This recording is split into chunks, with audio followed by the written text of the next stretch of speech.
It's so cold. Is it? Such a cold open. We lost so many men. We lost so many good men out there. Oh man, it has been a while.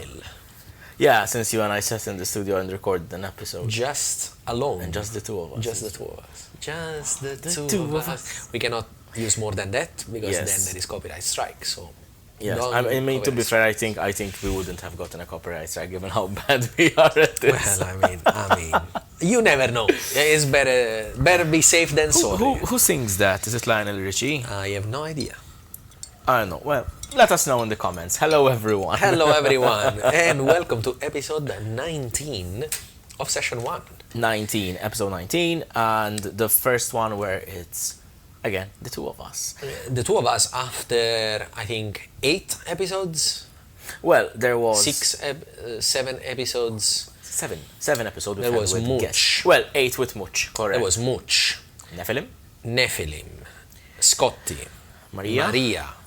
Bernard, Michelle, Tanya, and now just the two of us. Welcome back. How are you, buddy? I'm fine. Happy to be back to basics. I loved having all the guests, but also I missed our banter where it's just the two of us. When it's just the two of us cringing continuously over stuff. Yeah, because even when we did the cold opens and the intros for the other episodes, there was always the guest in the background, and to a certain level we had to behave. We really didn't.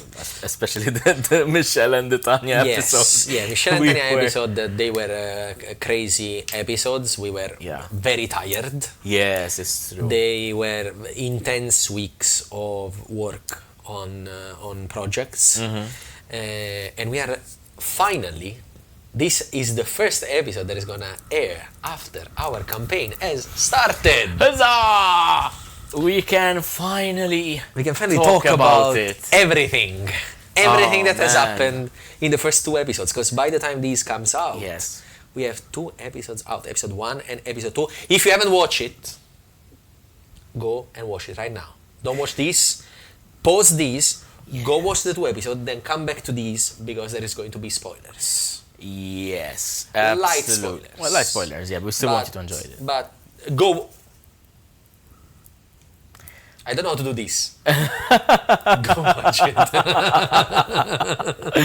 Yeah, I mean, so we'll talk about the campaign after we the intro and everything. Yeah, we're gonna talk about a bunch of stuff today, not only about the campaign. We're going back to basics actually talking about going back about D&D news. Yes, because there is good news in the D&D world. We are going to get well, by the time this comes out, it's gonna be in 5 days.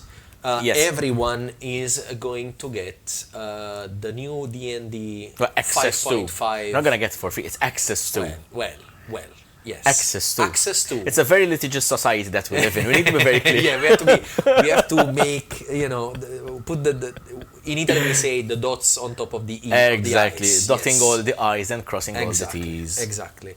So it's gonna be available. Ravenloft, The Horror Within. Yes. Or the horrors. The horrors, it's in the plural. Horrors. There's more than one horror, I think. There is more than one horror in Ravenloft. Definitely more than one. I can testify after being the dungeon master for a horror Ravenloft campaign for 6 consecutive years. Yeah. It has been quite an endeavor. I feel very sorry that we didn't manage to finish that campaign. Okay. It just fell out because we started with a very large group of players, and then they started diminishing, and the last bit was just with 3 players. But also, like, they were very busy with university and work and blah blah blah. And we didn't manage to continue. But it was a great learning experience, and it was a lot of fun. If you ever want to revive it, I'm sure we can find a couple of players who would like to play it. I don't think so. Leave me alone. Let me just be a player, okay? I've been a DM for 6 years, and now I'm enjoying being a player so much. So, Ravenloft, The Horrors Within is going to come out 5 days after the release of this video on June 16th. June 16, and it looks like a pretty interesting book from what we've seen so far. So we'll talk about again like the actual details of it, but first impression to me, it seems like Wizards did not half-ass it this one. It was a genuine concern for obviously like after first and foremost Curse of Strahd, and then there was like Van Richten's, and like having this book come out now, but kind of makes sense, and it does make sense that it comes out now because we've had like the core books, and then we've had the Forgotten Realms, and then we had a Baron, and now we have this. So it was only a matter of time until Ravenloft came out again. But yeah, we will go a little bit more in detail about this later. Yeah. So we're going to talk about the campaign. We're going to talk about Ravenloft, the Horrors Within. But we don't have to forget that we need to talk about a little gift that we have here that we're going to give out thanks to Luna Labs.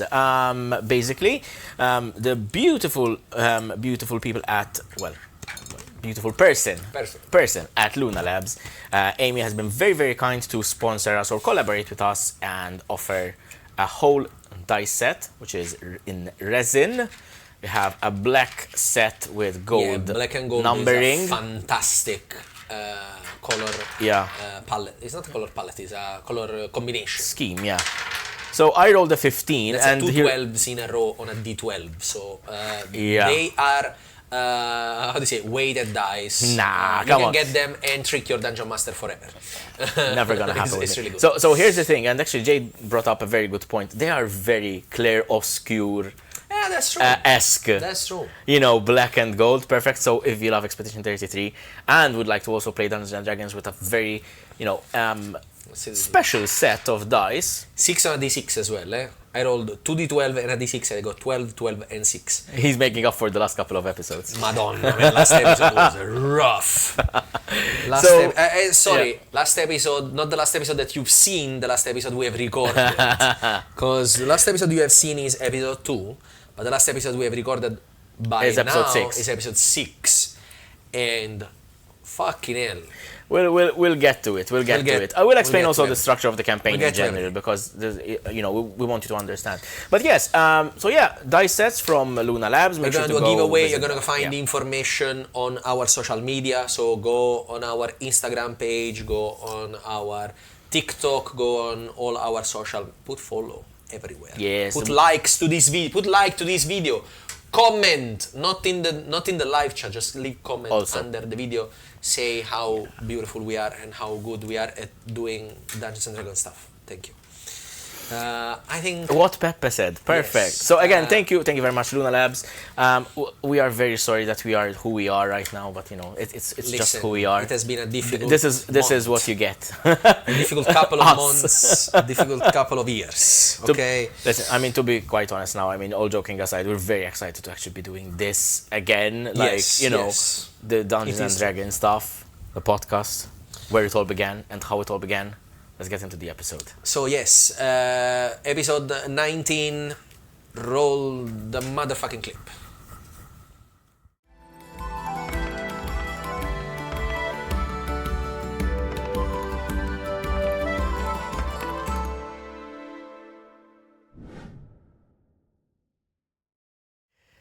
Welcome back, everyone, and we are ready to get into episode 19. So, Peppe. In episode 19, as we said, we want to talk a little bit about our campaign and the first 2 episodes that have happened. That's why you can see that I have my beautiful notebook over here. Because I don't want to give any spoiler. So you got these. So you got my notes. So he doesn't want to give any spoilers, but you got the actual thing that has all the spoilers in it. Yes, all the knowledge. That we have so far, which is very little. It's surprisingly little. But first of all, I feel very proud of the notes that I've been taking so far. I have 1, 2, 3, 4, 5, 6, 7, 8, 9. 10, 11, 12, 13, 14 pages of notes. That's impressive. I am proud of you. Well done. Roughly 2 pages of notes per episode that we have shot. Okay. I'm very happy with it. We have Michelle Yeah. She takes super good notes of the episodes. So does Bernard. Bernard because Bernard last time, funny story, I think this was in episode 5, not before we actually started recording. He had the longest recap ever. Yeah, and he forgot his notebook in the car. That is true. So we lent him a notebook and he spent like 15-20 minutes just writing the whole notebook by heart. Yes. Again, it was impressive. Honestly impressive. So yeah, the campaign. I don't know whether you want me to go and maybe explain like the structure of it and how we're doing things and that sort of thing before, or do you want to discuss? Sure. I think we can give a bit of an overview of what it has been the first arc, because we've said already that the first arc we've played it. Yeah, we've played it, and I think we've said that the first arc is an 5 episodes. I think we've said it before. So basically, I don't want to give you a spoiler. It's fine. So basically the campaign is, let's start with the actual player's experience. So when we started the campaign, we did a couple of prequel episodes, as we're calling them, 0.1s and 0.2s, and all of them have secrets about the individual characters. 0.1s, as we said before, was a player and the DM. Yes. There was the continuation from the backstory. Exactly. And then there was the 0.2, which was 2 players and the DM, which was the continuation from point 1 bridging into the campaign. The actual campaign. And those will be on Patreon in the future once the actual secrets about every player or about the relevant players are out, and then it would make sense to reveal them to Patrons and eventually also DM, can you tell us for which levels of Patreon these episodes are going to be available? So these are available for... It's my microphone today. Okay. Hello, yes. I thought it was a microphone, not a hello, another receiver, but okay. Right, so the episodes are available for the Super Geeks and up, Super Geeks, Mega Geeks and Epigeeks, because they have access to behind the scene content. Mega Geeks and Epigeeks, because Super Geeks have early access. They are, exactly. Yes, we'll have it for sure. We'll have it for sure. So we have those episodes, and then we started the campaign starting from episode 1, which aired on the 3rd of June at 6, and this obviously is a weekly engagement, so we are meeting practically every week to play the game as well and record it. We are a few episodes in advance, as you've said earlier. We are in advance. We are at episode 6. Yes, episode 7 coming up. Shooting this one, episode 7 is the next one we're gonna play. Exactly. So the campaign is played in obviously episodic sessions. Arc 1, which is, or the story will be played in arcs, which is basically the story that the players are experiencing at that moment. There will be some like super arcs, which kind of bridge like larger things happening in the world and like the settings, multiple arcs, that sort of thing. To which I think we have already had maybe a few hints. Yes. So what I wanted to make sure in Arc 1, without obviously giving details away, is to start setting up the narrative hooks for future plots. Because I think it's very important to have players and the audience kind of see something and go back, oh wait, I've heard that 5 episodes ago, We've been building up to that story. It isn't suddenly, oh look, you have 17 cults to deal with. Where the fuck did they come from? The world is ending tomorrow. Yeah. And you didn't know anything until today. Yeah, what are you, Arthur Dent in Hitchhiker's Guide to the Galaxy? Like, what? So, I love that I got to make that reference, Madonna. So we're playing Arc 1. Arc 1 is over for us. You're still watching it. But Arc 1 is a little bit different from the rest. Yes, Arc 1 was a little bit more guided, a little bit more structured in a sense. Because you told us since the very beginning, you're like, okay, you want to give a strong entrance to the characters into the world. And once they deal with what happens and the consequences of what happens, then you will have more free reign. So Arc 1 is over 5 episodes, and every episode is very simple. It's a whole day in character time, which we have a goal. Gives a lot of anxiety to us. It gave so much anxiety to us because, first of all, we were on a clock. Yes. We were on a ticking clock, and it was running fast. It's true. Like, I think from a player perspective, it's always scary to have a clock because you know that you need to make sure to accomplish whatever you need to accomplish. Doesn't matter how complicated it is or how long it takes to go there and do the things he has to do and come back in a very limited amount of time. So it actually gave us a bit of like a pressure. Yeah. And I think it moved things along pretty well, even though it stressed us. So I did that for several reasons. First and foremost, obviously, it is the audience's, not audience's preference, but it's obviously we're doing we're doing content. Yes. So yes, we are playing the game. Surprise, surprise. Surprise, surprise. We are playing the game. We are actually playing the game genuinely. No one has any script. No one has any idea of the story except myself and Jade. And there is pretty much zero cutting or anything in the episode. Except I think for a couple of episodes where we've had like technical difficulties, like a microphone not picking up well or something. Yeah, that was the only moment we had cut something off. Otherwise, they are completely raw. We're raw dogging this campaign. We are literally raw dogging it. So honestly, like we wanted to deliver this experience, which is like sit at the table with us, kind of thing. Not watch, a bunch of players do their thing. Just sit with us, kind of. So that's one thing, and I wanted to have the audience understand first and foremost the characters. I wanted the audience to be engaged with the characters, and you typically tend to lose audience engagement if you let the story start naturally on its own, because there's always a slow start in the beginning. The way we start was always like, boom, straight in the action. Yeah, our start was on the fucking gas, like pedal, fucking slamming on the pedal of the gas. Kind of shit, it really was. It really was. But finally, we can now talk about what happens in episode 1 and 2. Yes. So, starting off from episode 1, where would you like to start? Well, from the trauma of waking up and not knowing where I am or what happened to me. I just realized something. Yes.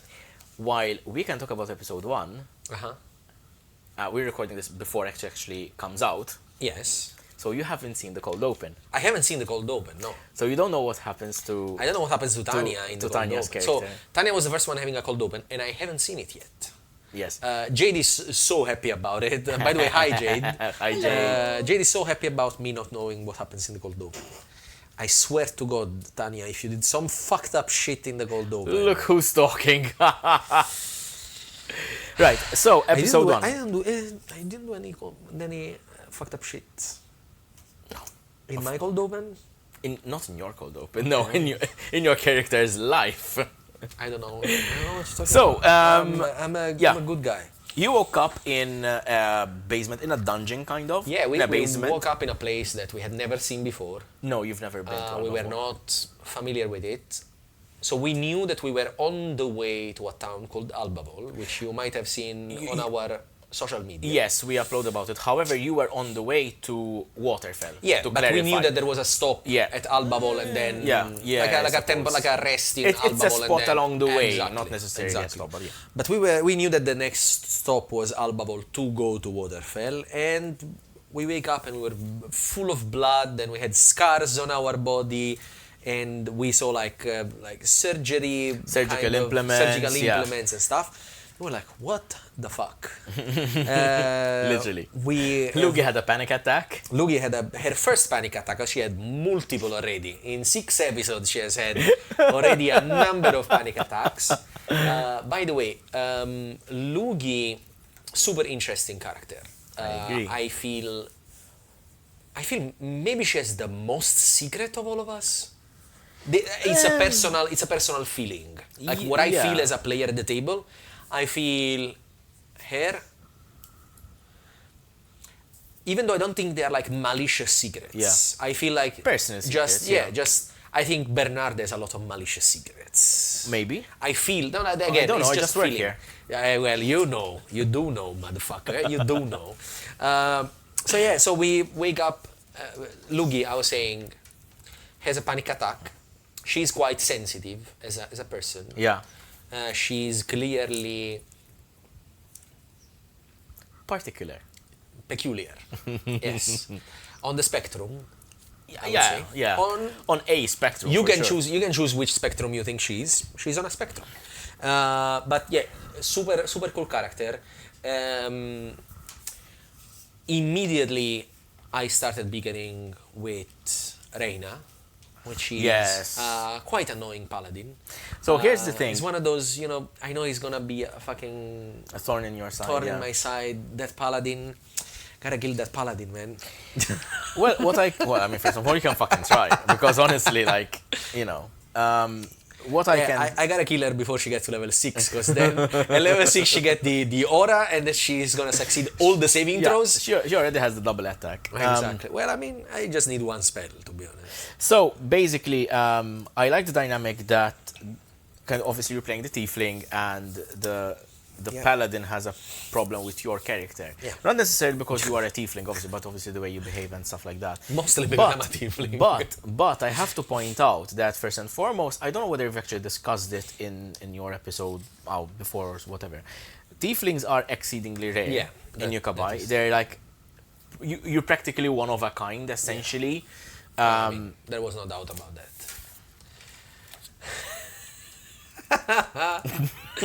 I mean, have you ever had a doubt that Defiance was going to be, like you as a dungeon master, have you ever had a doubt that Defiance was going to be one of a kind? Like, since the moment I sent you those 10 pages of background. Madonna mia, man. So there was that, and so tieflings are exceedingly rare, and also, like, there is no concept of fiends, infernals, demons. It's a very unknown. Yes, very obscure. It could. I'm just going to lay out like what it could be. The reason for that. Like for example, it could be that it's either very obscure and no one knows about it. Either no one researched it, or someone is suppressing that information, or maybe that information is forbidden, kind of shit. And like over years and decades, that become kind of like forgotten. So there is. Mention of it in the campaign, obviously, as we go along, but it's just not even taboo. It's not common knowledge. Yeah, it's not even taboo. It's like something cannot be taboo if you really don't know about it. Like meanwhile, in our in reality, or even in other D&D world, you have the concept of devils and demons. Like it's something that people maybe they don't know much about it, but the existence of it. Meanwhile, the real feeling we got is that in Yukabai people really don't know the existence of it. Like they could refer to a devil like something malicious, like a creature, like an evil creature or something, but not to the devil like with the horns. Exactly. They might refer to devil as a concept, but not necessarily as a creature. To the devils as exactly. Creatures, but yes, I mean, obviously, Yukabai is a setting of a lot of different characters and a lot of different peoples. So obviously, having someone red-skinned with horns, while standing out and weird, it's also not unusual either. Like there are Dragonkin who are also like the Dragonborn who are also rare. They're part of the setting as well, and you're like, okay, so there are people who have the head of a dragon. Why can't there be one that has the head of an antelope? Antelope, yes. I also kind of have not really antelope. But like horns, but like they go back and like to the back of the skull and then up. I wanted to give a little bit of a weird. It's cool. I think it works out. Not weird, like a peculiar kind of striking or distinctive. Absolutely. Exactly. No, I mean I see the way like that Defiance as a character was developed, and it's it's really doing the job that was supposed to be doing. Yeah, he's really he wanted to poke at all those.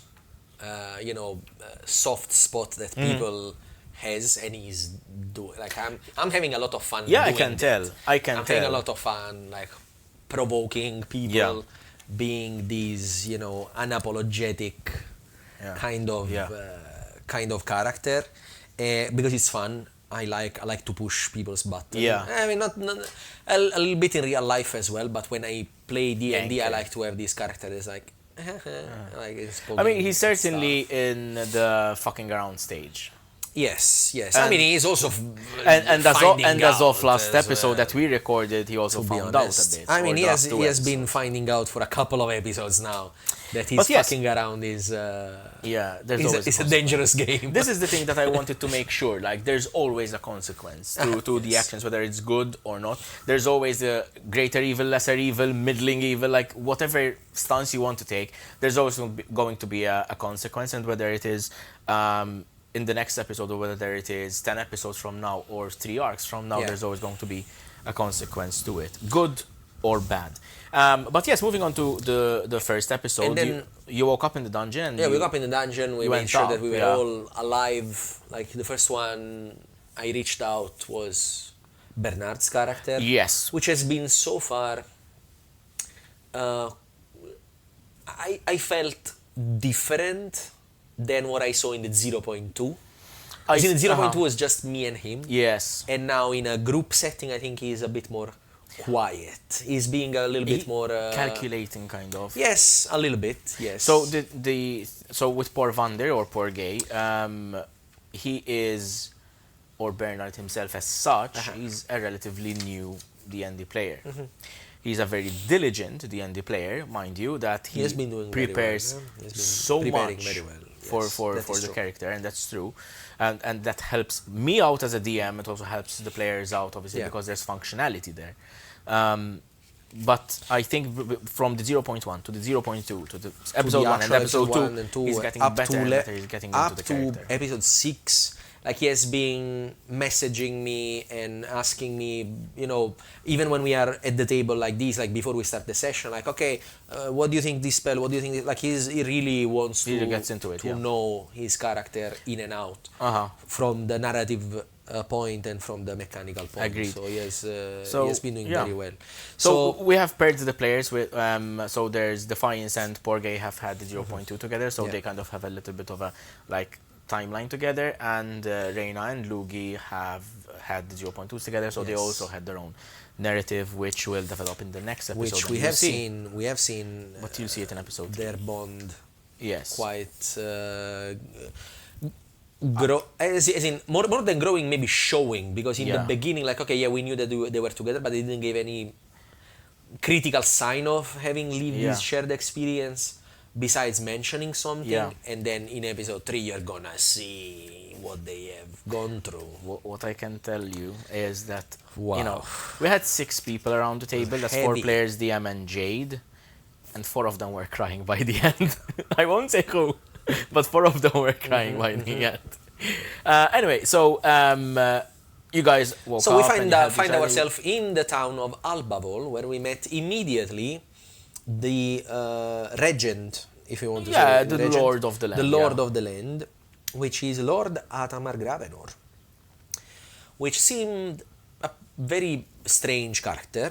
He seems benevolent to us. He told us that he helped us survive the night, which was a rough night. He explained us a little bit of what happened to us, like we were brought there, that we were extremely wounded, and he did some surgery on us in order to save us. And then he said, listen, if you want to know more, because we were all pressing for information about what happened to us, because we didn't know what was going to happen. And he sent us to the new cemetery of the town.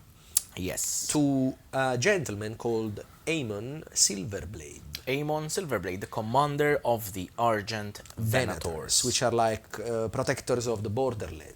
Yes, monster hunters, essentially. Monster hunters, they protect people that travels and blah blah. And they seems to be quite, from what I could understand as Defiance, they are quite famous in the land. Yes. Like, so basically, people loves them usually. Yes. So obviously, like anything in Dungeons and Dragons, you try to draw inspiration from things that you like when you're creating these things. So obviously, one of the fandoms that I like the most is obviously The Witcher, and these are based on blood hunters, which are the equivalent of. But these are like the. I wouldn't have said they are like the opposite side of the coin, in the sense where Witchers take on contracts, money, and are almost like reviled by the general populace. The Argent Venators do not take contracts, do not take money. They help out societies, and society rewards them for it. Yes. So it's like they're obviously known as folk heroes in many different settings, especially in the southern woodlands, in the human kingdoms. Yeah.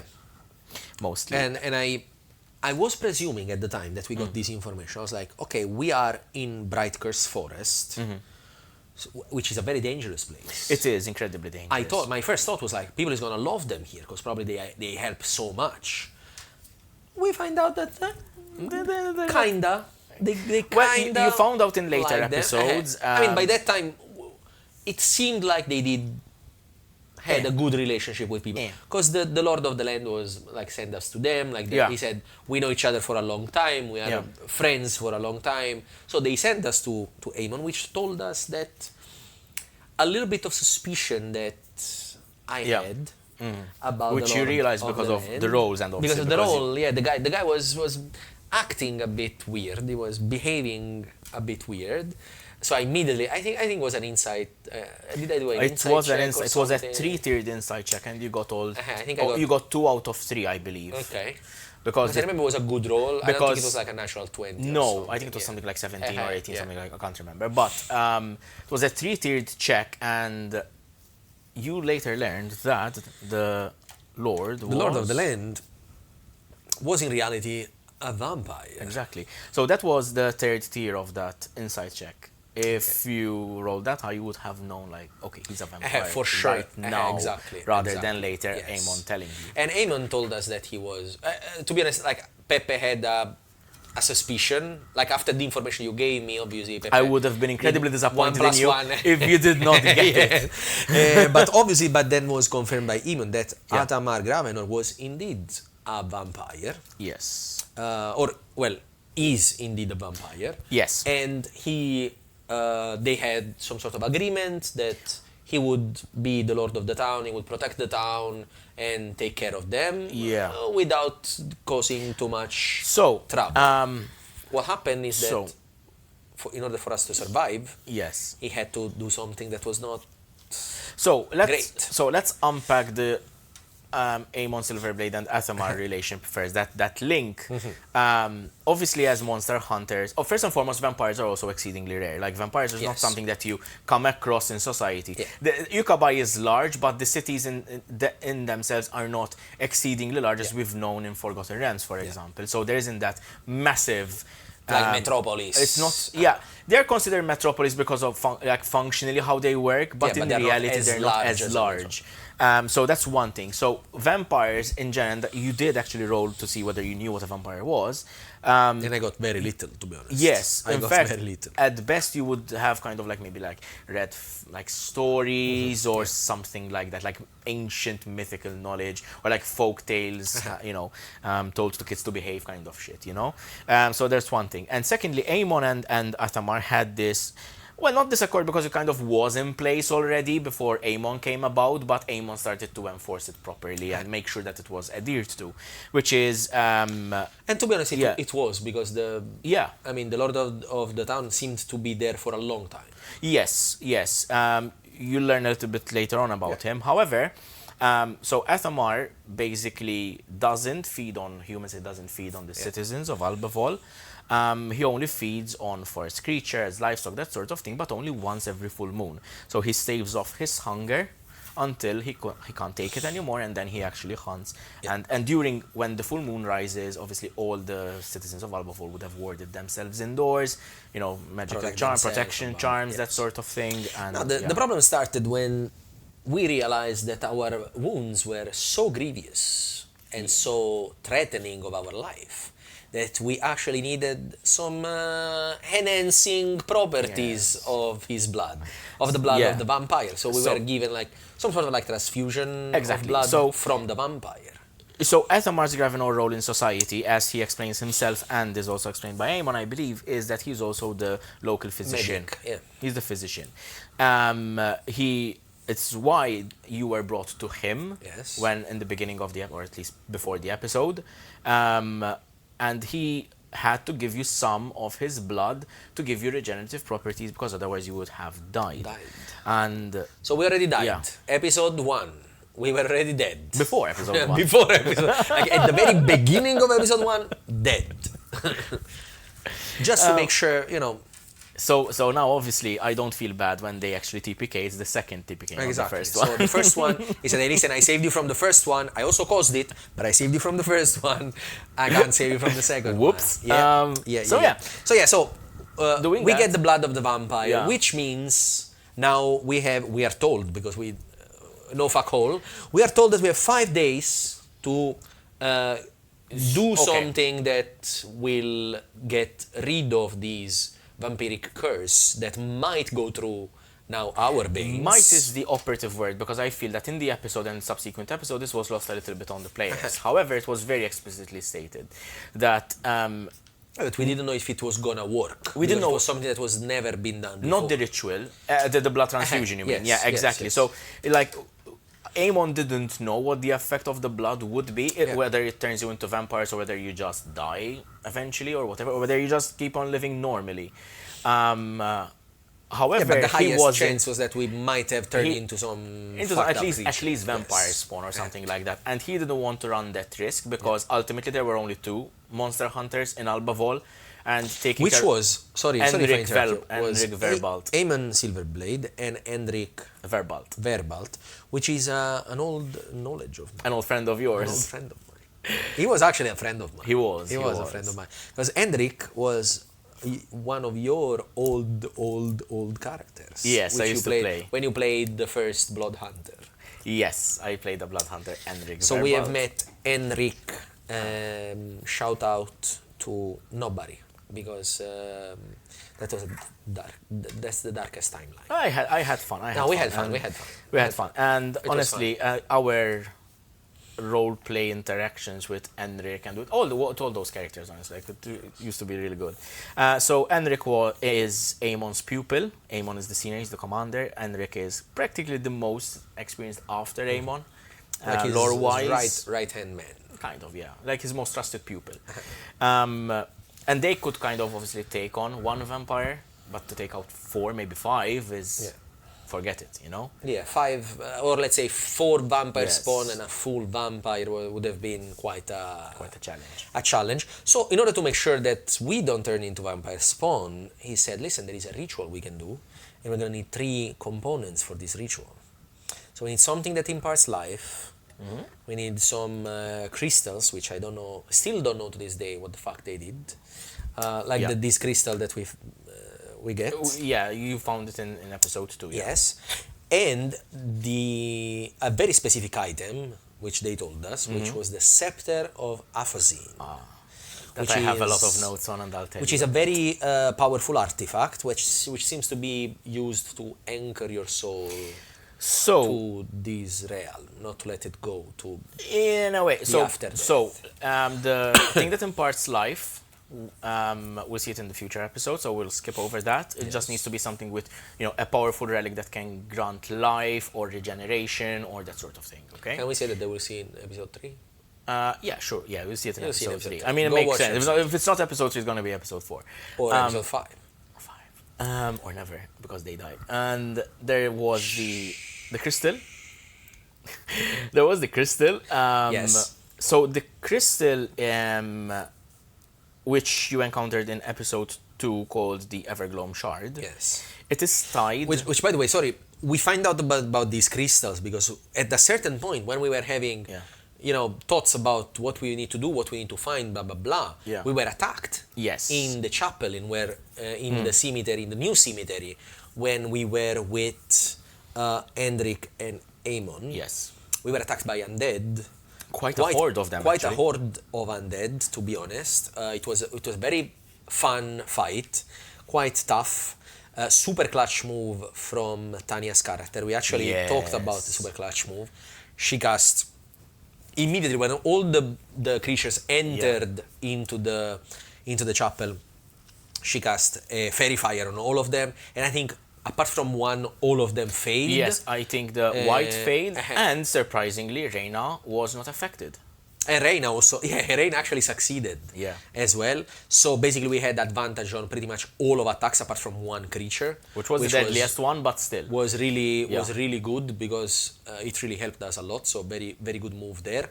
I think we handled the fight pretty good. You handled the fight pretty well. Reyna got a little bit too low HP, but obviously as expected, she's the face. She's the only melee fighter of that group.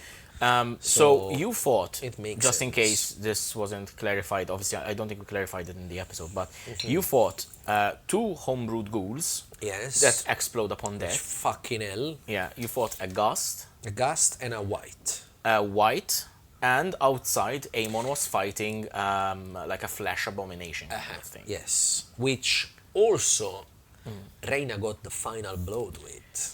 Yes, she ran outside with her smite and she did a ton of damage on she struck it and then Aemon dealt the final killing blow. But yes, it's Reyna's final blow. Aemon is too powerful. Like it doesn't count because he's too strong. So we fought a bunch of undead. We find out that in these undead there were these crystal shards that their bodies were revived with or used to in the process of this dark ritual to bring them back. And so we find out that we had to go to Bright Grove to get something that imparts life. Yeah, so the suspicion was that in Bright Grove, which is another place in Bright Curse Forest, there is something that can impart life. We had to go to the old cemetery, which is a little bit farther away from the village. Yes. Which is probably where these undead came from. And also, which we've been told in the short rest we have after episode 6 Remind me, I forget. By our DM, that those were also the cause of the accident that brought us to almost dying in the very beginning. But this is the thing, like, this was actually... Aemon explained this in episode 1, and he told you guys, like, there are the undead roaming in the forest. It is a safe assumption to say that your carriage was assaulted by undead. And actually, I wrote it down. And then undead creatures between the trees in Albavaul. And then in episode and then nobody remembered about that. Everyone forgot about it. So at one point in episode 6, people were like, I want to know what attacked our carriage. I'm like, you know it! Yeah, because this is the thing, like... It happens. Like, we didn't really focus on that because there was... in that moment, the pressure of that moment, like, we were like, oh my god, we are fucked, we're gonna die. You had a lot of things that you had to do, and obviously couldn't focus on what just happened because moving forward was more important. And also we had just told, like, we're gonna do the ritual in maximum 5 days.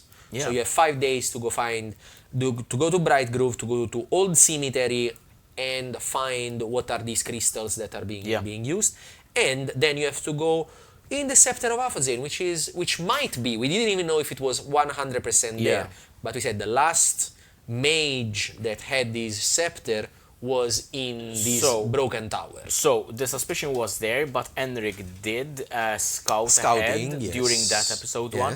He came back in the evening and confirmed that the Scepter of Aphrodite was in that tower.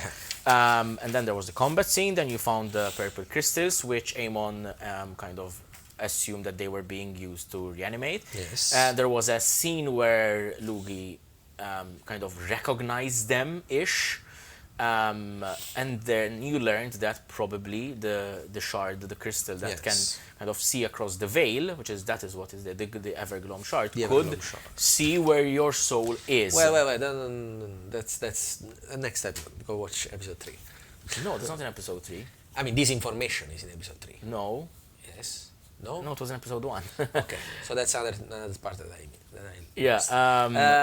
I don't think actually we ever explained specifically the Evergloam shard. Exactly, yes. Like the function of it in the ritual, but in episode 1, Aemon explains because of the ritual. That is in episode 5, right? Ritual is episode 5. Episode 5 is gonna be...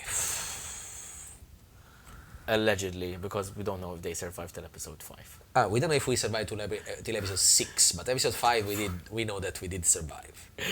Then after episode 5, you got episode 5 is fucking... Oh my god. We'll get there. Patience, we'll get there. So in session 2, we get potions from our friends, the Aemon and... Can I just do a quick link to the Scepter of Aphrodite because it was mentioned there? Yes. I'm not going to reveal anything about it, but however... I'm gonna allow it. I don't know what you said. You asked it in a way like, can I do a little blah blah blah? So basically, the Scepter of Aphrodite, the name Aphrodite, should be recognizable by our Patreons. So every month we do our homebrew stuff. Yes. Go check out the January one. There was a quote in the Storm Elemental. In the Storm Elemental, yes. I was thinking which one was the January one, because now we are already ahead of time. And I'm trying to remember, there was another quote, I believe, by Aphrodite. I'm not sure whether it was Aphrodite who did the quote in one of the other things. In the Owlbear? No, the Owlbear was not. That was Aurelian something. I remember Aurelian there was something. Yes. But anyway, Aphrodite was already mentioned before. So yes, in the homebrewed items, in all we're the dropping homebrew Easter eggs. items, there is always, lore about Yugabai. Even before we released the information that there was, a Yugabai Warden, we're gonna do a D&D campaign. We did all those with the perspective of we're gonna do a campaign. And the ones that are, by the way, you can go and check out May ones that came out a couple of days ago. Yes, absolutely. We have 2 stat block for everybody, and 2 stat block just for the patrons. Because we'll talk about them in between these sections. Like after we finish the campaign, we'll talk about them, and then we'll get into the news. Session 2. The Scepter of Aphosane, all I wanted to say is that Aphosane actually wrote a 300-page book in character, which I actually have saved. I've actually written a 300-page book by Nasa Aphosane. Yeah, because he didn't have enough to do. You'll get to see why. A 300-page book. Yeah. Bernard paused it in his 0.1 and just went, whoop. Okay, yes. I remember you mentioning that he should have recognized something and he didn't. No, he was looking at the book, was like, oh, this book is written by Nasa Aphosane. I was like, yes, open it. I was like, okay, keep going. I wrote 300 pages. So you were gonna give him 300 pages book? That was a bit of a gag. My Dungeon Master is insane. I am. Please don't ever give me a 300-page book because I will not read it. Or maybe I will. To be honest, I might. You might skip the first 2 chapters, but the third one will be interesting. I might read it. Getting into episode 2. So, episode 2, we get some potions from our friends, the Argent Venator. Argent Venator. Yeah, Silver Hunters. Yeah, I always forget Argent. Which is like Argento in Italian, so it should be easier to remember. But Argentum and Venator means hunter in Latin. We get some potions and we are told, listen, the graveyard is very dangerous, so be careful. We get to the graveyard. Before going to the graveyard... what were the potions? We do potions, Lignitar potions. Lignitar is another creature that exists in specifically in Yugabai. It's homebrewed, but we'll get to it eventually. They gave us the benefit of Pass Without Trace. Pretty clutch spell. It's a personal cost, as in like the potion affects only you, and it's no concentration. And there's no concentration. So it's pretty good. It gives you, for whoever doesn't know what Pass Without Trace is, first of all, how dare you? It's one of the best druid spell ever. Second, it gives you plus 10 to your stealth, to you and all the people around you. Like, if you are a druid and you have 2nd level spells, that must be your first pick, because it is the best 2nd level. I think it's the best 2nd level spell, period. I don't know if there is a 2nd level spell that is that useful. Maybe Misty Step. I would say Misty Step. But a static plus 10 to stealth to the entire party. Rangers can take it as well. Ranger, but they get it very late. They get it very late. I think they get it at level 6 or 7. No, obviously druids as full casters, they get the most benefit out of it. Yeah, definitely, it's a very good spell to have. Super great spell. Yes. And we got it in a jar. Like we got Pass Without Trace in a jar. Yeah. So we decided to go to the old graveyard, which we find out is a very fucked up place. Because as soon as we start approaching, first of all, we immediately feel this aura of like sickness, corruption. Like this sickening aura that comes from there. Defiance, that so far had never revealed to the party that he had a little helper. Yeah, not to the party. A little secret helper.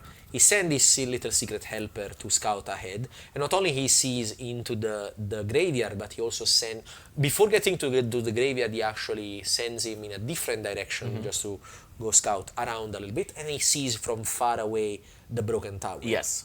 Which we realize is not only a broken tower, the tower is broken, but it's also suspended in air, magically suspended. The ruins of it are kind of locked in the air. So when you see something like that, you start getting to understand, like, that's fucked. Because if a tower is supposed to fall and it does not fall, that's pretty fucked. Isaac Newton was not born yet. Yes, and they didn't know about he would not be happy about it. They didn't invent gravity. Yeah, then. he would be impressed, but where not the fuck happy. Is the apple? Yes. So we Defiance and his lovely little helper, which is totally a good guy, known as Malakiel. Malakiel scout ahead, and he finds out that there are hundreds of shambling corpses into the cemetery. And I remember you saying hundreds. I was like, hundreds of shambling corpses? Because this is the thing, like, when you say shambling corpses, okay, probably like skeletons or zombies. So yeah, zombies are pretty easy to kill, but hundreds of them? Hundreds of them is not easy. Hundreds is not. It's like, how many kids can you take on, kind of, in a fight? Yeah, how many 10 years old you can take in a fight? It depends. Like in a cubicle, like in a 1x1 is one thing. Exactly. A horde is different. A horde so it's the same concept. is a different thing.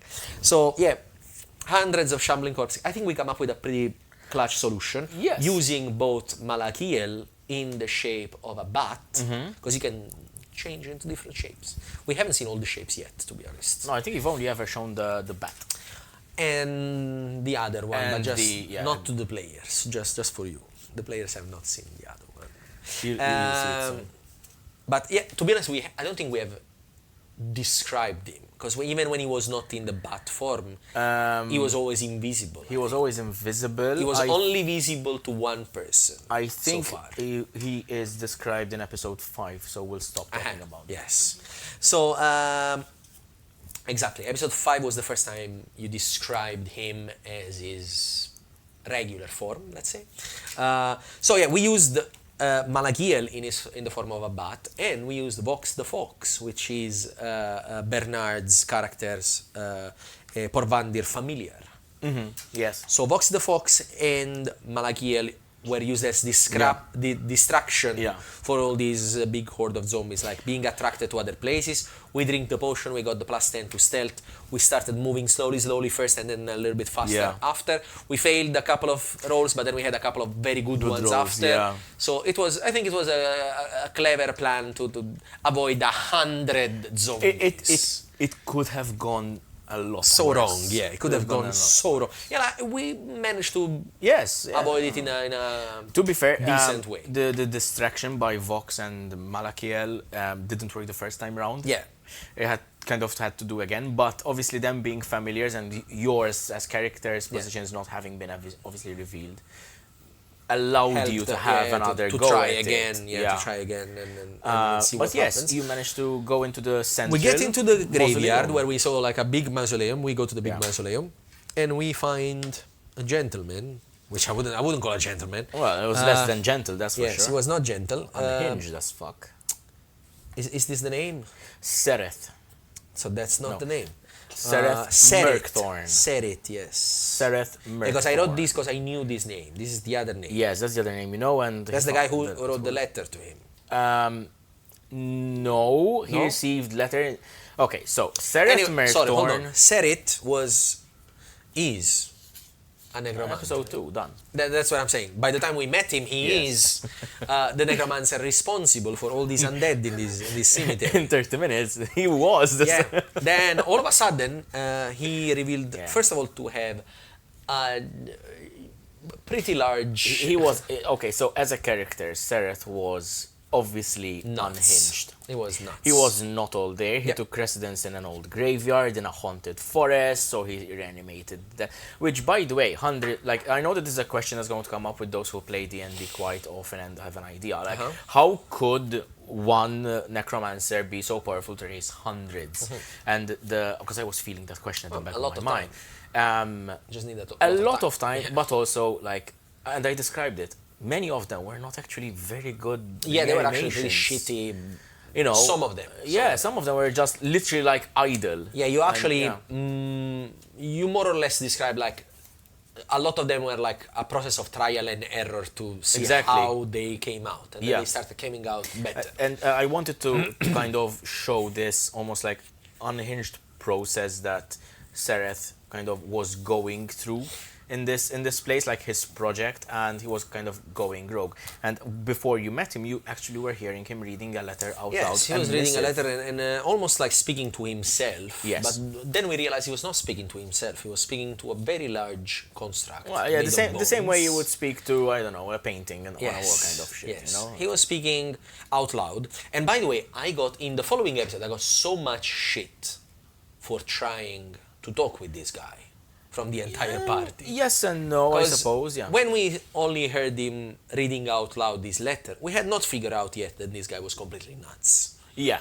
We didn't know. But, by the way, I had so much fun role-playing that Insanity. Yes. I know that you could tell. I had so much fun role-playing that Insanity. I love playing insane characters. They let me cut loose, man. Man. It's so good. So Defiance tried to go and talk with this guy to try and trick him. Because Defiance is known for being a good talker to people. Try to convince people of stuff that are not necessarily true. So more than a good talker, he's a good liar. But he tried to talk to him, and to a certain degree he managed to convince him of something, but then the very unhinged crazy part of this guy started coming out, and Defiance started saying, okay, so I don't think I can convince this guy because he's crazy. So through the craziness, the rest of the party joins, the fight starts, and I realized there is this giant skeleton monster behind around the corner. So there was an element of Sereth Merctorn actually, like as I was DMing it, almost not believing that you were actually there. Yes. Kind of like he was aware of his own insanity, craziness, kind of, and yes. Hearing voices, that sort of thing. But yes, he did create the amalgamation of bones, as I called actually, it. Sereth was the only one who has ever seen, the only, let's say, living that has ever seen, currently, that has ever seen Magiel in his regular original and form. got a rotting blast or rotting bolt, rotting bolt, I believe, to the face for it. 1 damage. It wasn't very good. That was fine. But yes, he created this amalgamation of bones, this amalgam of bones, which was this construct made out of different skeletons. Large creatures, so about, I don't know, 15 feet tall, 15 I think feet it was. tall, it was large. Like spines, more like like a horse-like head, kind of like skeletons. So it was a pretty cool fight we had. We managed to cut loose his control over this creature. Yes. And the creature slammed him into the wall. It literally like buttered him on the wall. Like literally like splattered him on the wall. Yes. While he had like 1 or 2 health, honestly. Like, and then we had to kill the bone. And then you had to kill it. Giant. Yes. Obviously creature. Uncontrolled. It was fun, and then we got to read the letter. We found out some names. Yes, and of one of them important people, or people that might be important in the future, which is the Unblinded. The Unblinded is a faction. We still don't know who they are. Correct. The Deathweavers. The Deathweaver. The Deathweaver. Deathweaver. Okay, so the Unblinded is a faction. Yes. The Deathweaver is, I believe in the letter he was alluded to as being someone in a leading position.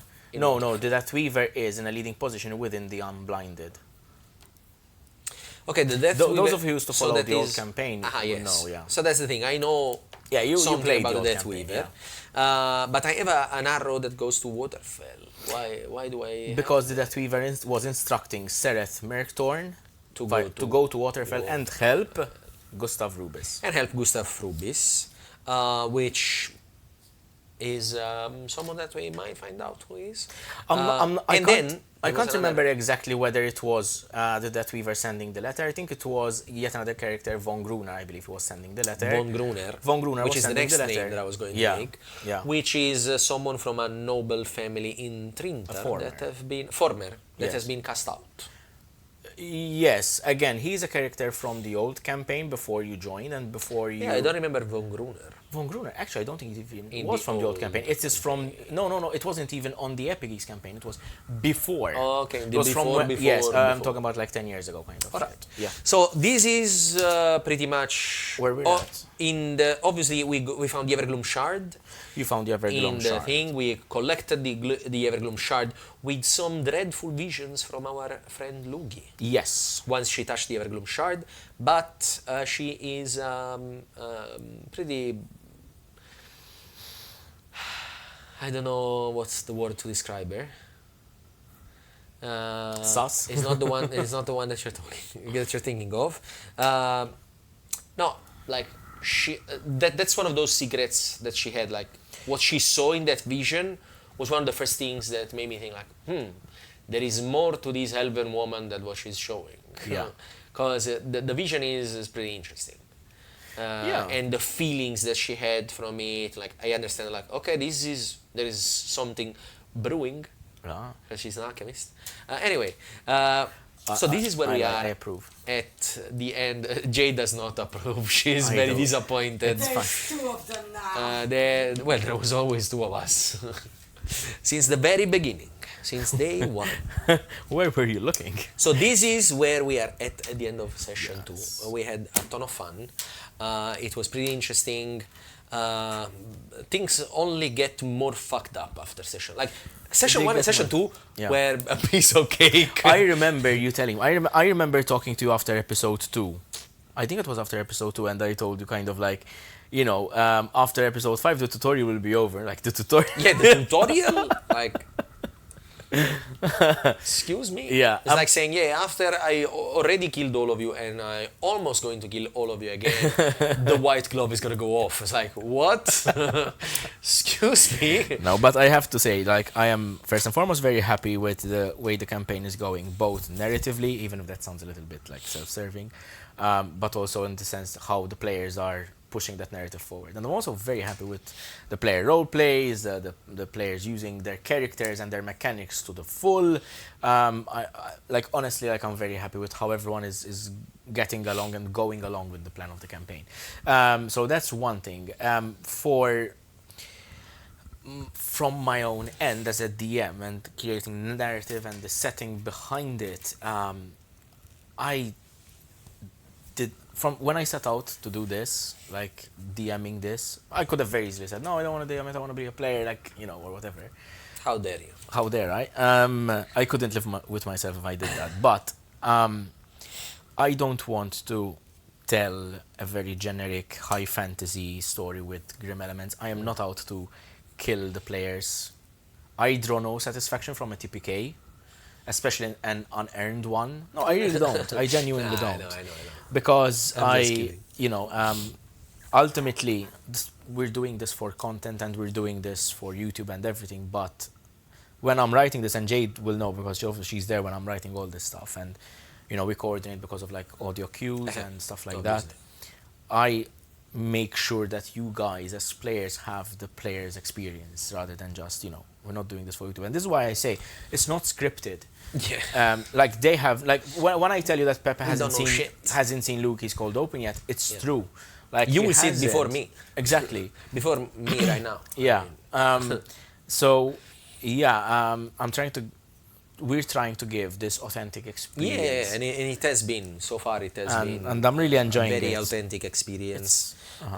In the good moment and in the bad moments, in the sense of like in the moments that things were tough to deal with, and in the moments that we were like, you know, enjoying and having fun and as I said, Arc 1 is going to be 5 episodes, like boom, boom, boom, boom, boom. 5 goals in 5 episodes. Combat practically in all of them except one. Yeah, I think apart from one, we had combat in almost every or multiple rounds of combat. But then after we close off this narrative, it's not going to feel as panicked. It's not going to feel as pressing. You have some more leeway to role play and play the game that a regular table would play it. Obviously, there are global timers that are going on, but still, it's not an impending doom. This evening, you know, go there, do this, come back, kind of thing. You know, in a day. The narrative. Then I will obviously be enjoying seeing you guys develop your own story. Yeah, exactly. Within the setting. Because at the end, I think it's also part of our job to discover stuff that you have created that they are just in the background. Exactly. Because in a way, obviously as a dungeon master you want to keep things going and you want to give players things to do all the time, but you also want to leave that freedom of the player saying, hey, I remember about this, like, can I find more information about this? Or like, hey, I would like to do this thing. Like, is it possible to find someone that knows anything about this or that can help me? And then from there, you can take us to the points that you have, you know, designed for us to discover. So I think so far, I think in our contract of this campaign, we knew you were very clear in saying the first 5 episodes we're gonna push on the gas pedal as much as we can, and then we're gonna give a start that is, you know. I wanted to establish the narrative. I wanted to establish the setting, and you know the way. More than anything, I wanted to establish the story.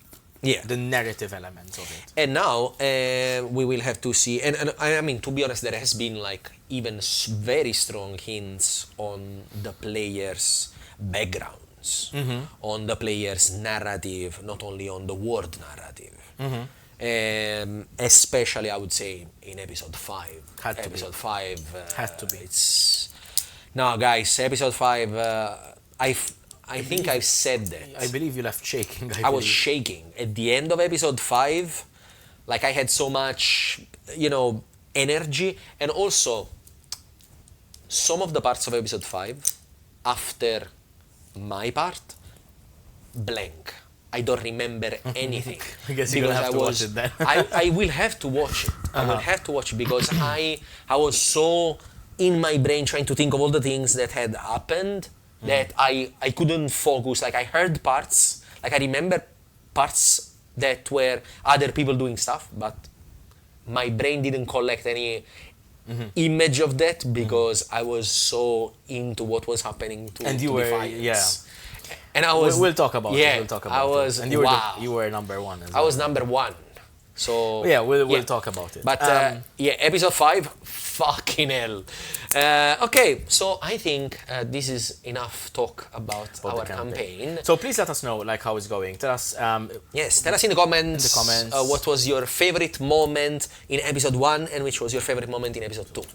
So yes, honestly, it does actually help. That feedback actually does help. Please do. Because, you know, ultimately we want to do something that you guys also enjoy. Like, we want you to feel like you're sitting at the table with us. You know, maybe not rolling the dice with us, but at least, you know, face palming whenever... Enjoy the ride. Yeah, enjoy the ride and face palming whenever we roll badly. Yes, face palming By the way, every time. Fucking MVP, those Geralt dice that I have. Listen.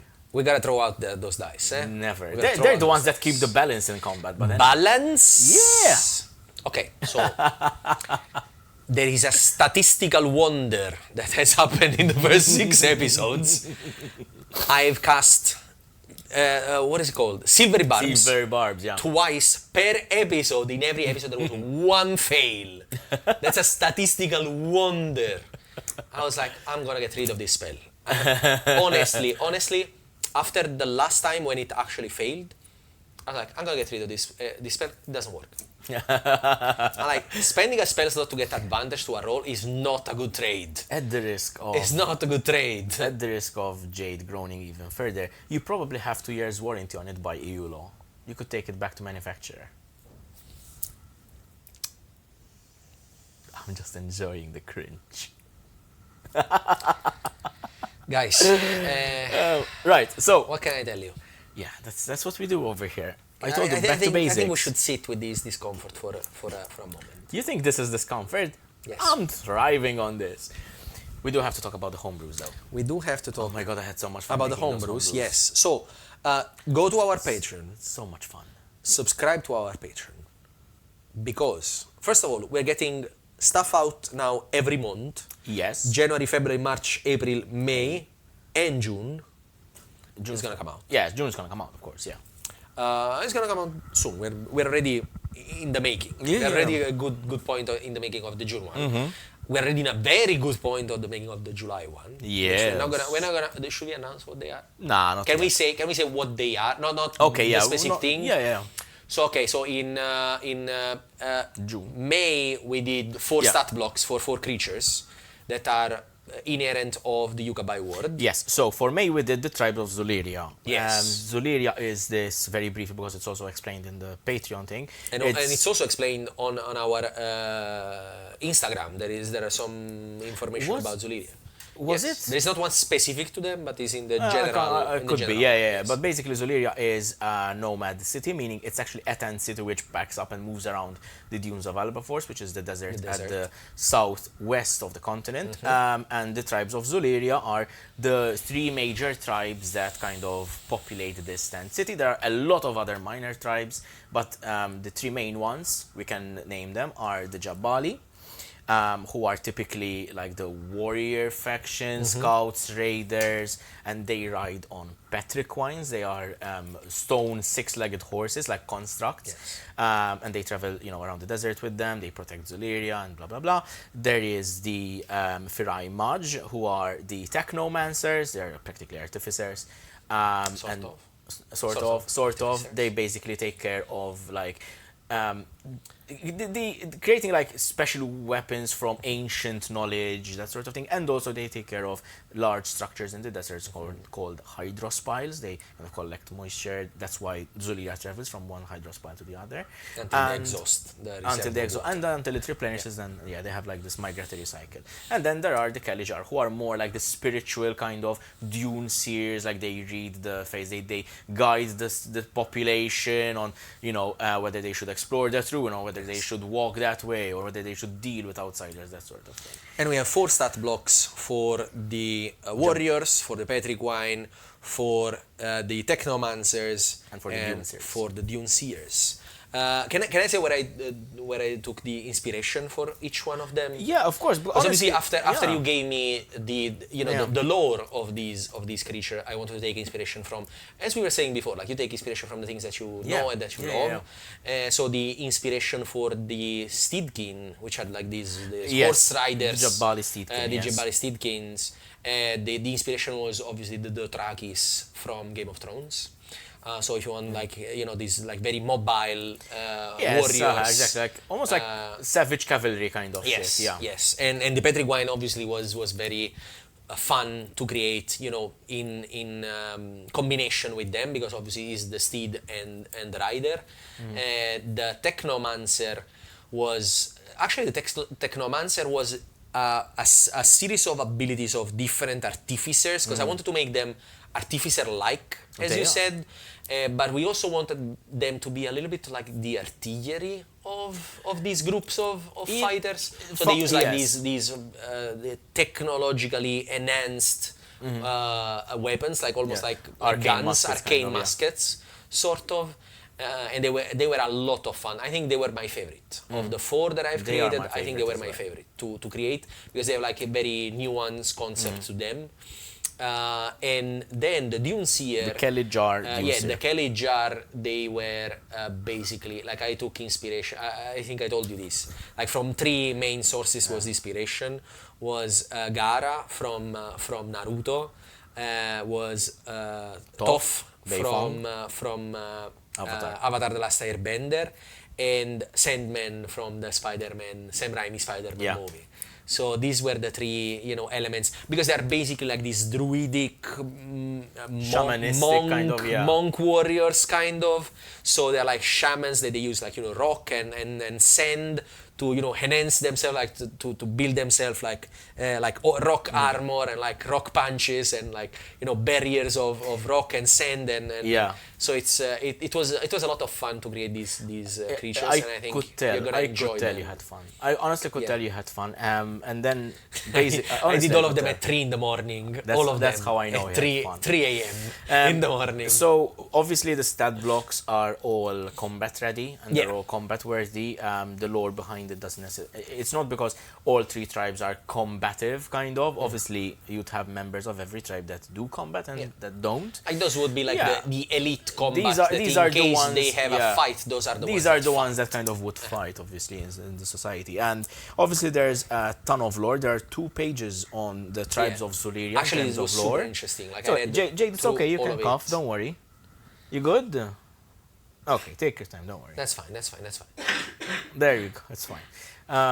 So there are 2 pages of lore on the tribes of Zuliria, which is the general, like obviously their culture and that sort of thing. And there's also about half a page specific for each and every stat block. However, that is available for our Super Geek tiers and up.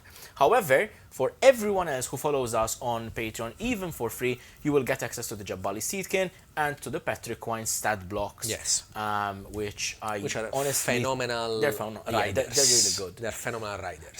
There's the first and foremost the Petriquines on their own, which are quite interesting as constructs, and the Jabbali Steedkin have like abilities for mounted combat. It's incredibly interesting. Go check them out. Try them out in your games or maybe in a playtest or something. Let us know, either in comments. Let us know over Instagram, and please share the word. We'd love for more people to see this stuff. We have so much fun creating this. Peppe creates the technical and the mechanical parts. I create the narrative part, and honestly, we couldn't work better.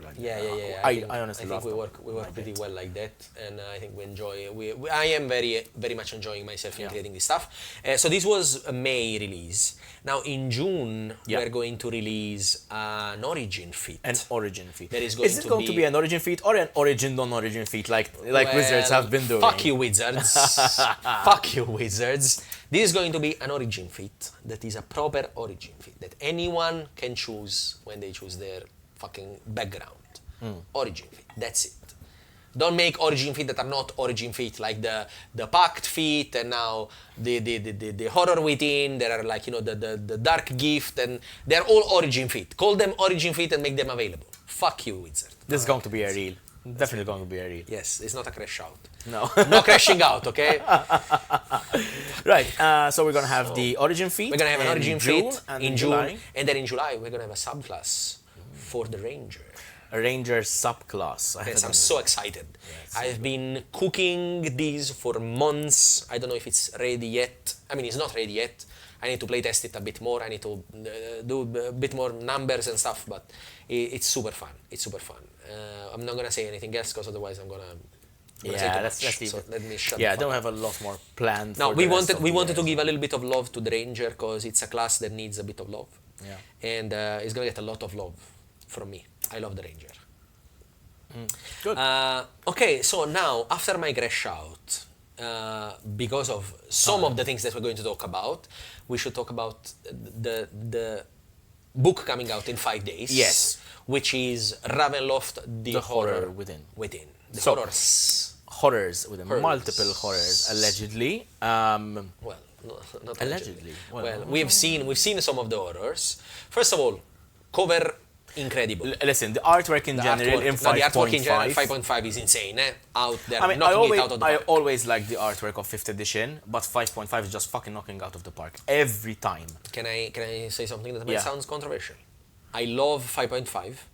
5th edition artwork, like 3.5 artwork. I'm not saying it's better than 3.5. I'm saying I like it. Yeah. It's good artwork. It's not but 5.5 insane, incredible artwork. And the style of the Horrors Within is so cool because it's so different from anything they've done so far. Yes, and I'm also really enjoying the collection part of it. I'm collecting all the alternate covers of every publication. They're all back there behind the Hellfire Club. Like we said in the last episode, you are going to be sleeping under a bridge with all the alternative covers books. At least they'll keep me warm. I don't know about that. Are you gonna burn them? I'm gonna cover it myself. Are you gonna use them to feed the fire? A tent. So the art cover and the alternative art cover is so good. Obviously, poster boy Strad Bonzarovic. I mean, he's the first Dark Lord. He deserves the spot that he has. Listen, we should have an episode which is exclusively on Ravenloft or stuff like that. Maybe we can have a series of reels on. We could Ravenloft. have you could go on for 3 years on this. Strad Bonzarovic art, incredible. Like the new Strad Bonzarovic art is really good. It's like really him good. sitting on the throne with all the dead people around him, and he's with the cup. Like this is pretty cool. Having some grape juice. Grape juice, yes. So within it, we saw. Actually, we need to say there has been a video coming out for us recording yesterday. For you. A few weeks ago, 2 weeks ago, 10 days ago, more or less. There has been a video from the Ice Cream Sandwich with the creators of the book, from the D&D team, obviously, and they've talked about a number of stuff about the book. We knew already since quite a while that there is going to be 7 subclasses. Yes. There is going to be 13 Dark Lords. Yes. Which now we have found out in the video there about is some of them, 13 proper stat blocks for one specific for each Dark Lord. So a problem that there was in past publications, as we were talking about this earlier, is that in 5th edition publications is that there wasn't the stat block for the Dark Lords. It was always like very generic or alluded to. Yeah, in the Varichten's Guide to Ravenloft, we had some stat block of some Dark Lords, but not all of them. And some of them, they were just like, okay, you can use the stat block of an Archmage, or you can use the stat block of a Vampire, or you can use... And that's pretty cheap. Yeah. From someone that lets you pay a book almost $50. To have a reference to yet another book which you paid close to that. Which you paid already, and you have already the stat block. Yeah, so like... this is just works like an Archmage. Like, like why? Fuck you. Come on, Give me something worth... the money that I'm paying. The value needs to be there. I think they did. I think in this book... Listen, we still have to get the book and actually go through it. We're going to get it in 2 days. Yes. But... You're going to get it in 5. But I think so far with what they have revealed is good. I do have, as we've talked, I do have gripes about certain aspects of the book. But overall, I think it's going to be a success. I mean, obviously it's going to be a success because horror is one of the favorite. Yes, but regardless, I mean, in the sense like quality-wise, it's going to be quality-wise, I think what we've seen so far, we've seen some of the stat blocks. Yes. We've seen stat block for Cthulhu. That's the one I have not a problem with, but like I feel that in Ravenloft, Cthulhu deserves his own context. But that's the thing, Ravenloft is not Barovia. I know. Ravenloft is the Dread Realms, and every Dread Realms it's his own thing.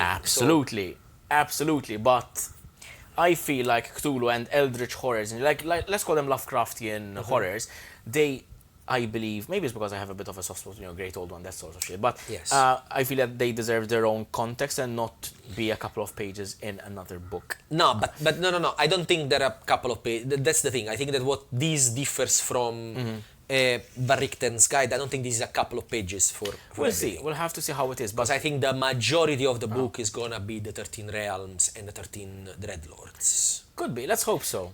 Then there is going to be the player's options, and that is going to be the book. Because I don't think there is going to be an extensive amount of stat blocks for monsters that are not the Dreadlord. Because what they specified is we have considered the fact that the 13 realms, the 13 Dread realms, are highly dependent of the 13 Dreadlords. So the focus was on the 13 Dark Lords because that's what characterizes each and every realm.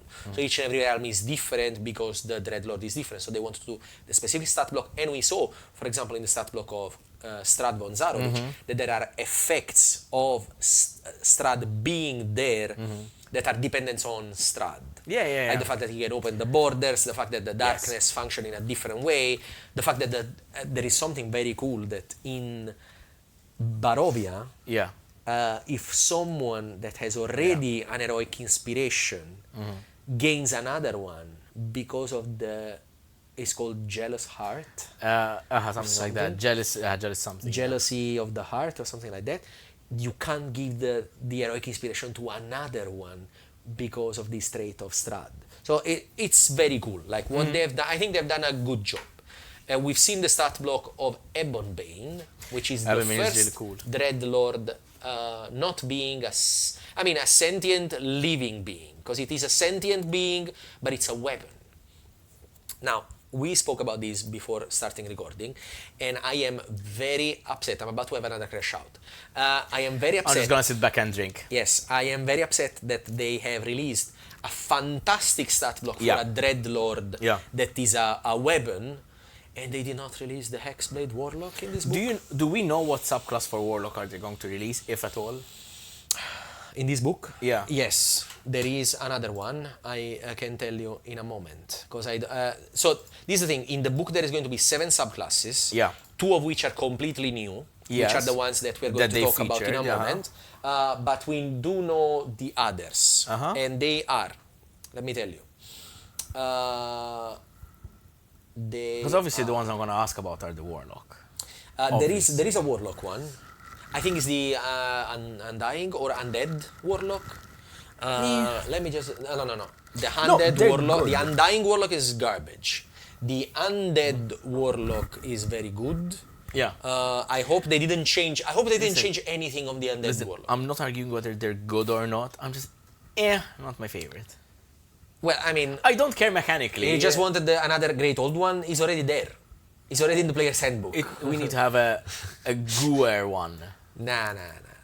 A greater old one. An older, greater old one. It'll be like Cthulhu in a wheelchair in a nursing home.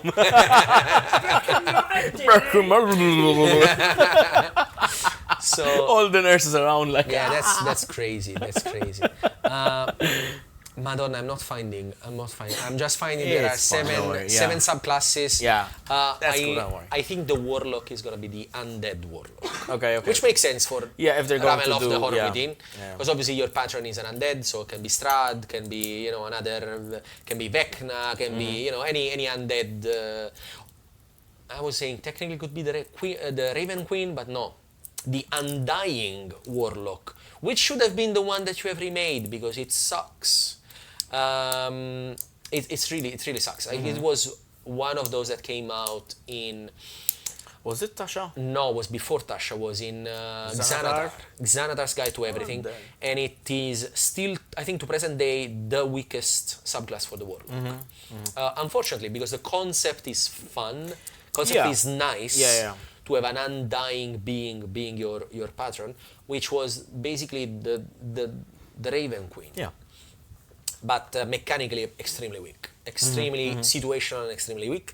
Meanwhile, the Undead Warlock, which is the one that Marisha Ray played in Campaign 3 of Critical Role, with Lodna, is a lot of fun because you have this dread aspect, you transform yourself, and you get frightened condition, and you get temporary HP. Like when you use Eldritch Blast, you can frighten creatures. Yeah. Like it's a very good Warlock. Mechanically and flavor-wise, I can see it's really good. But talking about players' options, so we have 13 Dreadlords and 13 Realms. Players' options, we have 7 subclasses. So we know we don't have enough for one for every class. No, we definitely don't. Do you have a guess which class won't get a subclass? So this is the thing, I do know. I just can't remember right now because I feel pressured. Okay. That's why. But no, I actually had a list of which were the subclasses that were going to come out. I think what I hoped they would do and they did not is the ancestral barbarian. Okay. So this is the thing, they are not releasing a lot of barbarian stuff for some reason, which upset me deeply because barbarian is another of those classes that it's fun to play. A lot of people play it, but they need a bit of love. They need a bit of love because they don't do a lot of things apart from fighting really well. They don't do much. That's why the World 3 Barbarian is so. The World 3 is really cool. It's so cool. It can do a lot of stuff that is not just fighting things. It can do movement. It can do teleporting stuff. Can grapple stuff and pull people around. It can do other stuff that is not just doing damage. Absolutely. It's not a one-trick pony. Exactly, because mostly Barbarian is a one-trick pony. It's like, I'm a Barbarian, I smash things. Yeah, I want to rage. Oh, really? Do you? It's the Hulk. Yeah. It's the Hulk of the Avengers. What did you want to do? Algebra instead of raging? What? That's Professor Hulk. That's Professor Hulk. It's Professor Hulk when he gets like the brain of Bruce Banner and the strength of the Hulk. And still fucks it up. So the new subclasses that are coming out. First of all, there is a very how can I say exclusive thing releasing in this book. Because this is the first time they release an Eberron, non-Eberron book with an Artificer subclass. That has never happened before. The Artificer subclass that they are going to release is the Reanimator Artificer. I mean, to be fair, if you weren't going to do a Reanimator Artificer in this book, where the fuck would you have done it? Exactly. Like, the Reanimator Artificer is the Doctor. Speaking of, I forgot to tell you earlier, we got a new Frankenstein book by Mary Shelley. I saw it. I saw it's it in your story. Absolutely beautiful. I think my mic will give me if I manage to get it. May I, while you actually explain this? But it's beautiful. So there is the Reanimator Artificer. I get it. Yeah, we got a bunch of books. Okay. Yeah, these books are really cool. I've seen it in your stories. And the Dr. Jekyll and Mr. Hyde. They do look beautiful. Dracula, by the way, really. They do look beautiful. I am not to be trusted in book No, you are not. I said that you bought a bunch of them. You bought 4 or 5? I spent like over 200 euros. Oh, okay. Wow. So, fun fact, just quickly before we get back into it, we also got Grey's Anatomy, which is like the bread and butter for medical students. Yeah. But I wanted to get it specifically because in the second, or I believe it's the second Addams Family movie, there is Hester Frump, the grandma. She's cooking in the cauldron with Grey's Anatomy open in front of her. Yes. I want to get like, okay, that's Hester Frump That cookbook. That is true. Anyway, so yeah, going back to Ravenloft. The Reanimator Artificer, Dr. Frankenstein. Absolutely. Literally, Dr. Frankenstein. He gets Lightning a bunch and of all, lightning stuff. Like, okay, you get a companion. So it's a pet. We got a pet class. You get a companion, which is an undead, which you can shape however you want. You can use the pieces of any creature you want to make it look cool and fun. And it has its own stat block that grows obviously with your levels and your proficiency bonus and blah blah. It has a couple of fun stuff that can do. Also, you get the ability to use your Spare the Dying as a defibrillator, basically. With an area of effect kind of damage as well. So it allows your Spare the Dying to do a little bit of healing to the person that you are reanimating from 0, which is not a lot. It's like, I think, 2d4, and then I may increase another d4 and 4d4 total later. And also it creates like a lightning effect in an area around you and around the subject that you are reanimating for a little bit of lightning damage, which also grows with levels. I'll be honest, I'd love to play that class. I'd love to play it. Me too. I think it would be super. I already super have the concept fun. for a character for it, man. I would really love to play that class. And it's also the character that Neil Newman is playing in the Dungeon Masters live play for Dungeons and Dragons. He's playing an Artificer Reanimator, which is a pretty fun character. Obviously, we know Neil is a great voice actor. He's a very fun guy overall. And the character he's playing is very quirky. Yeah. He's like a little... I don't know if he's a gnome. I think it might be a gnome, like he has like a big mustache and it's a fun character to play. Also, it gets a very good the Reanimator gets a very good spell list. Yes. With very good options. You get Spare the Dying, so automatically a level 3. You get Witch Bolt, False Life, Blindness, Deafness, Enhance Ability, great spell, underrated spell. They get Animate Dead at level 9, and they get Lightning Bolt, which for an Artificer is a great fucking spell, because once they can create their item with the charges with their own spell per day, they can use Lightning Bolt, bam, bam, bam, bam, bam, and you can give. I think it's around 10 times. I think it's an amount of time. Like I think it increases. Start at something and then increases. I don't remember, because Artificer is the only class that I know much less about. But I love it. I would love to play an Artificer one day. I'd love to play the Reanimator Artificer specifically. Like I have this great character concept about it, but which is not Dr. Frankenstein. No, because this thing, I think maybe the issue of this is that everyone is gonna play Dr.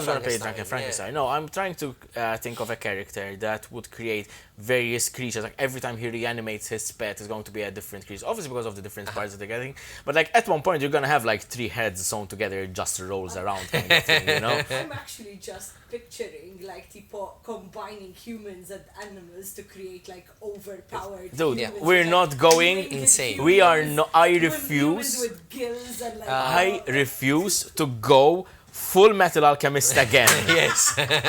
Never. I experienced that trauma when I was 15. Never again. Or 14, I don't remember. My God. Like I want to create a menagerie. A menagerie of creatures. Which is, spoilers for Curse of Strahd. An adventure that came out 10 years ago. I mean, if you don't know Curse of Strahd by now, like, it's so new, man. I mean, I don't know. I don't want to give spoilers. Yeah, but come on, like, what are we going to say next? No, because there is like, the spoilers about Jurassic Park. It has dinosaurs. No, spoiler about Curse of Strahd. There is one creature that I'm not gonna say which is the creature. That actually is not Strahd. It's not Strahd, but it creates abominations. Like it mixed an entire family with animals because they were crazy. Were a little not okay in the head, and they wanted to be enhanced. And this creature, which is a good-hearted creature, thought it was doing a good job by enhancing them, and they all turn out to be like half animal, half people. Well, he tried. Which is the Bellevue family. So he tried, and that's what. Shout out to the Bellevue family. A for effort. A for effort, definitely, because it worked. Such a good boy. They are a dreadful creature, but it worked.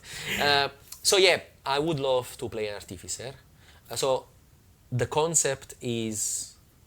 Tell us again. So my concept for such an artificer would be less about the artificer side of like creating magical items and more about the never-ending quest to create the perfect being, the perfect reanimated being. Okay. You know, but obviously you're going to have you need to have a bit of a crazed personality. Obviously, really. It goes. I mean, you're stitching together people. Yes, but also like at some point you're gonna run out of you're gonna scrape from the bottom of the barrel. You're gonna have like 3 heads or like a head with 2 hands, kind of like. So my question is, what the fuck are you doing? Like, well, I didn't have stock. So my question is, are you gonna make a human centipede? No. If you have never seen Human Centipede, go check it out. Or maybe don't. Unless you're younger than 18, please. Or maybe don't. Maybe even if you're older than 18. Don't tell your nana about that. Yeah, don't tell your nana about that. But yeah, no, if I would ever play an artificer, would 100% be an artillerist. I love the artillery. I want to do an artillerist with a proper gun. I can see what you're saying. Like a proper gun. I don't know. Like, honestly, I like what Tanya plays. I like the alchemist. I like the cartographer. Like, it's very interesting. I think it's very interesting. It has certain good abilities. Yes, I think the alchemist is still my favorite. Artificer, Reanimator, it seems also very interesting. I want to see the full thing, but yeah. Your soft spot for the alchemist is kind of professional. Maybe it's a professional bias. Exactly, a little bit of a professional bias. I have to do something with my chemistry knowledge at A level, apply it to the ND. So yeah, and apart from the obviously they have the reanimated companion and etc. But the other subclass that is coming out in the horror suite is a ranger. Yes, which is the Hollow Warden Ranger. Man, they must have been listening to us. Yes. I actually do believe. I actually told you before. Yeah, I think they're watching. They're watching, not us specifically. I mean, they're watching us, but pay more attention.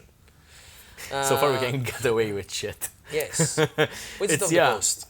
Pay attention. What is the subclass called? Remind me. So, is the Hollow Warden. The Hollow Warden Ranger, which is it touches a little bit on certain aspect of cryptids, kind of. Yeah, like but specifically. Almost like American mythologies in the sense. Well, obviously, yes. The cryptid. But not just any cryptid kind of, because technically speaking, like any unknown mythological creature is a cryptid yes. kind of. But like there's the Wendigo. It comes from those. What's the word now? What's the region? Appalachian. Yes. It's very much like an Appalachian kind of mythology. Let's call it that.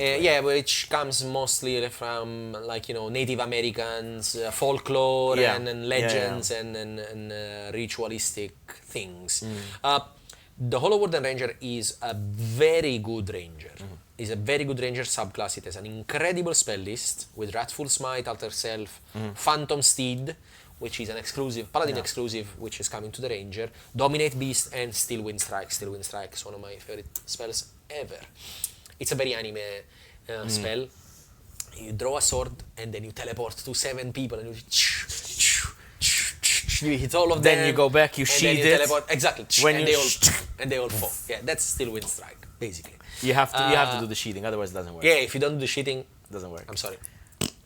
But yeah, so you get with the Hollow Warden Ranger, you get the Wrath of the Wild, which allows you to these sort of like physical transformations. You get a bark-like skin, and it gives you an enhanced AC, and then it gives you extra attack stuff.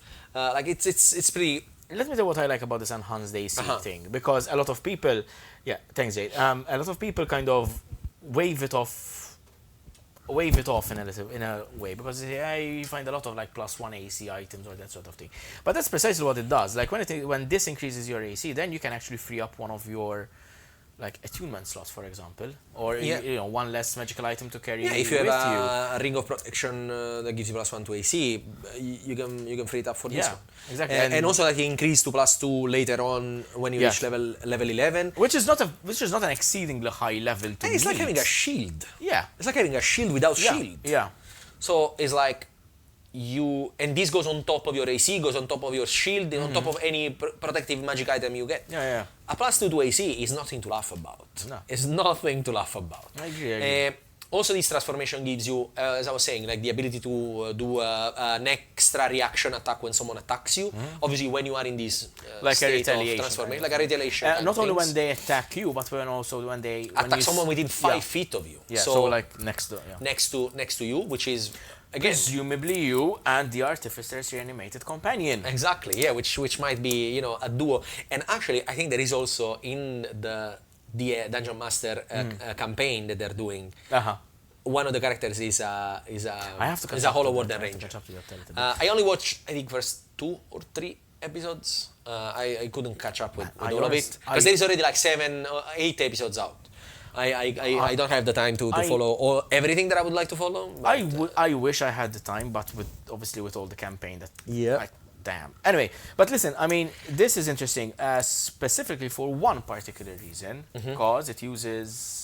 What is the resource? Yes. So the last thing I want to say is the unnerving aura, which is an aura around you when you do this transformation, which gives the frightened condition. And it's not a very large aura. It's not a very large aura. It's only a foot emanation. So this would suggest that your character is most likely a melee character. Yeah. Obviously, you can choose to exempt your friends from this aura. You can choose which creatures these aura affect. But a very important thing that this ranger does is that it separates itself from the bane of the ranger life, which is Hunter's Mark. Ironically, Hunter's Mark is supposed to be the ranger signature spell. But unfortunately, the fact that so many subclasses rely certain of their power on you concentrating on Hunter's Mark, which is at low level, up to level 5 or 6, it's an incredible spell. But after that, you have better spells you want to concentrate on. Yeah. You have other spells, most of the ranger spells are concentration, require your concentration, and you can't use them if you have to have Hunter's Mark on in order for your subclass to function. Yeah. So this subclass does something great, which is moving away from Hunter's Mark, using the same pool of free Hunter's Mark that you get from your favorite enemy to activate your transformation. So you transform using those pool. Then if you want to use some of the pool to still cast Hunter's Mark, you can still do that. But it gives you an extra option to use those spell slots. Which, by the way, is exactly what I was doing with our fucking ranger. Told you, man. They've been listening. Well, I mean, they have microphones like... Check all the bulbs, see if there's in my house. What? Like, you didn't even know about that. Like, I didn't got to tell you yet about it. And... but to be honest, it's not my invention. It's an idea that has been circulating for a while because there is a lot of people in the D&D community which has revamped the ranger, and all of them has realized that this issue with Hunter's Mark is a consistent issue with every single one of the ranger subclasses that come out. Because every single one relies on concentrating on Hunter's Mark. When the signature item of your class, when your bread and butter doesn't butter. Exactly. It really doesn't butter. Doesn't butter. Like, don't get me wrong. Like, if you are a dual wielder ranger up to level 5, like, you're doing 4 attacks per round at level 5. So with Hunter's Mark, you're adding 4d6 to the damage. But also, sometimes you have to do 3 attacks instead of 4 because you have to use the bonus action to move Hunter's Mark on something else. And then you're going to be in melee all the time. So it means you're going to be hit and you have to roll concentration to concentrate on Hunter's Mark, which if you drop it, the next round you have to use bonus action to cast it again. So it takes away from your, your action economy, your resources, because obviously with your spells you want to do other stuff. You want to heal, maybe you want to cast, other things which are kind of forcing you into using Hunter's Mark all the time. And in the game you're not always in combat either, so you want to have free up spell slots for other... You want to use Pass Without Trace instead of, you want to use other spells which are, more, not necessarily more interesting, but even just, to do something different sometimes. Instead of just dealing damage, you want to use Entangle to slow down your enemies and, grab them, don't make them run away, or these kind of things. And finally, there is one subclass of the Ranger that does that. A lot of people in the community had already married that concept. I think about Treant Monks. Over everyone else, because he's one of the biggest voices in the D&D community, and he has done a revamp of the Ranger, which is excellent in my opinion. I don't agree with everything he has changed. I would have done certain things different, but the structure, Wizard of the Coast should really hire that guy, because that guy really knows what he's talking about. It breaks down the numbers and it shows you the effect of each ability that you have, why is good or why is not good. It really knows what it's doing. Obviously, and he's the first one saying, hey, D&D is for everyone. You can play D&D in every way you want. But when you are a designer and you create a class or a subclass, you have to understand that you have to build it in a way that is equal to all the others. You can't create one that is super flavorful and super weak, because then people is gonna go at the table and find another subclass from the same class that is much more effective, and they're not gonna enjoy playing because they're not gonna be helpful, they're not gonna be useful in the game because they can't do the same cool shit that the other. I get that absolutely. And on one hand, kind of when they release something like this subclass, it shows a little bit that there is a little bit of cognizance from from the designers, that they know what the people are asking for.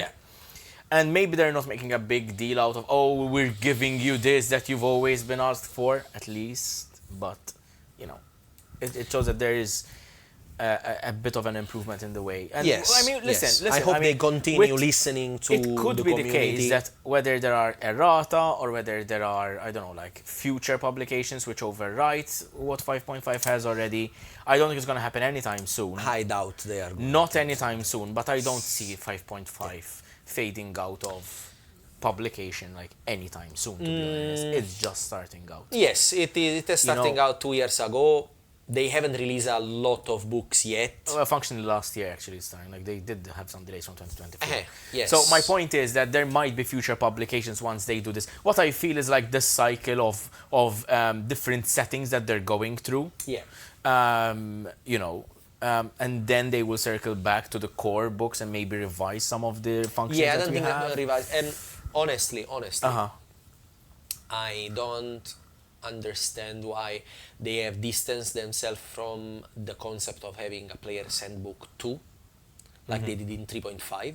Because in 3.5, few years, 5 years into they have a revision thing, they did a player's handbook 2, which alternative options to player's handbook 1, which still to the core classes, but alternative options like they did in 5th edition with the alternative options that there were in Tasha's, which some people adopted, some people didn't. And I mean, it's just giving more options. As long as you give more options. Hey, listen, they might not call it PHB2, but they might call it, something else, like they did for Tasha's. I mean, effectively, Tasha's, it wasn't a PHB, but it did give the alternative options that were functional. Yeah, but those alternative options were not non-core. So any DM in any moment could tell you, no, we only play core. Okay, but my character is not functional. Like the Ranger in 5th edition is non-functional if you don't use the Tasha's changes to it. My character doesn't work but listen, but at the end of the day, I want to play this character. Yeah, absolutely, I agree with you. But at the end of the day, I mean, it comes to the game and the table you're sitting at. Exactly. Because you can have a DM that says, you know what? No, we're only going to use the PHB, the Monster Manual, and the DMs. That is the only thing you have. Yes. Don't sit at the table, unfortunately. But I mean, we read these stories on Reddit every fucking day. Yeah, that is very true. So, and that's why I always suggest. But if it comes from the publisher saying, "Hey, this is official," this is you can do this. Please do this. Yeah. It has a different echo in the community. I agree with you completely, and I like the idea of having this revision to certain content that they do. Don't get me wrong, but you can also have a DM that says, no, we're going for the PHB1, whatever you say. So yeah. Anyway, because we're actually running out of time today, Yes. we actually went over limit by quite a while. A little but bit. we're having so much A fun. little bit, yes. So okay, now this ranger gets another bunch of stuff. At level 7, it gets bonus to Constitution saving throw equal to the Wisdom modifier, and gets a bunch of temporary. It can heal hit points equal to 1d10 plus your Wisdom modifier anytime you are bloodied, which is called Hungering Might. Yeah, but it's 50% hit. Exactly. Once you get below the 50% of your hit points, you start healing 1d10 plus Wisdom every round. Every time you hit. In your It's almost like vampiric. Yeah, like you're sucking the life essence out of your enemies, which I think is cool, and also like is limited by the fact that you can only get up to half of your hit points. So I think is pretty balanced in that way. And then at level 11 you get Rot and Violence. I love the names of these abilities. Basically your unnerving aura.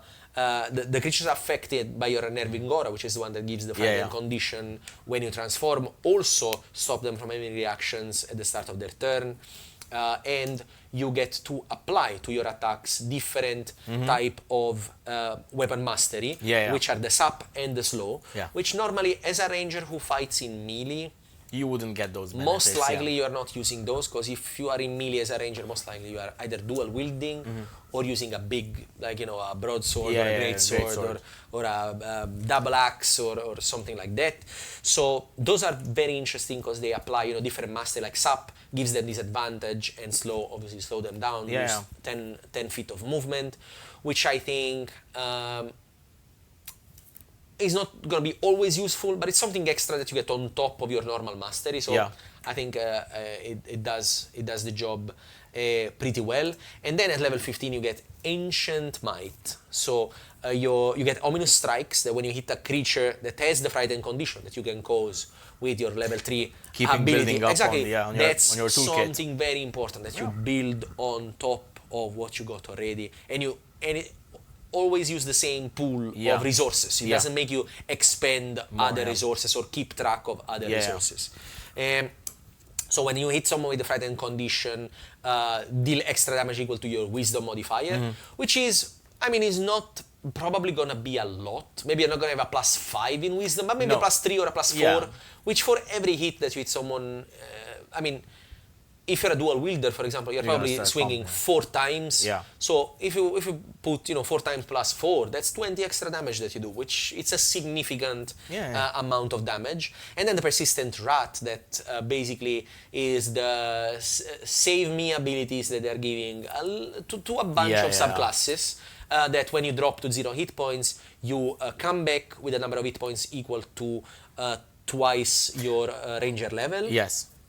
And you can only use it once per long rest, unless you use a 4th level spell slot to replenish this ability. No action required, so actually you can use it in the moment you die. Actually die. Or 4, you can spend a 4th level spell slot and say, hey, I want to come back. Well, okay, so first and foremost, you're not going to have a lot of 4th level spell slots. Yeah, you're going to have maximum 2, I believe. So you get this at level 15, you get 30 hit points back. It's a respectable amount of hit points too, even just enough for you to maybe disengage, get out of to withstand maybe one or 2 hits, depending on who is hitting you. Yeah, exactly. But you can withstand a little bit of damage. You don't come back with 1 hit point, because sometimes you come back with 1 hit point and it's like, if it's your turn and you get to act, it's okay. Yeah, but if it's not your turn, they're gonna fuck you up. What was the point of going up with 1 hit point at that point? It's like, okay, I didn't die, then I'm gonna die now. Like that your enemy wastes 1 attack. Yeah. But with 30 hit points, that goes up to 40 when you get to level 20. Very good. It's a decent amount. It's a decent pool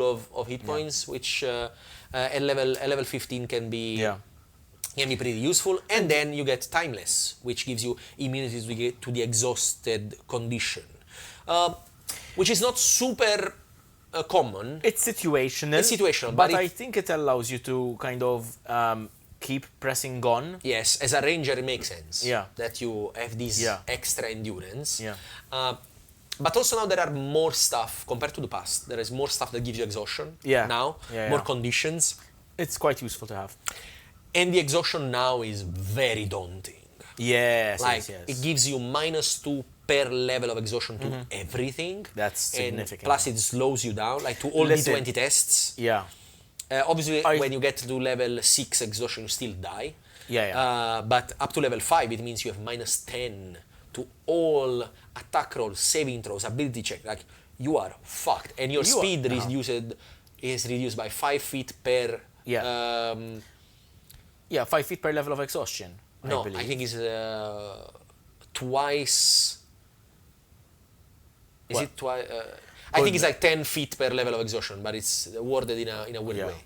5 times the... 5 times 2, regardless, your level of exhaustion. Something like that. Something like that. So yeah, basically you get to 5 feet speed. Yeah, 5 feet speed and then 0 at 6, so you die. Exactly. Yeah, but yes, I mean, listen, this book that's coming out in the horrors within. Because we always forget that S. There still isn't a wasp-themed horror though yet, so not a lot of Z's in it. But the artwork for the Hollow Ranger is really fucking cool. So the horrors within, it certainly seems very interesting. I'm very looking forward to collecting it as well as playing it.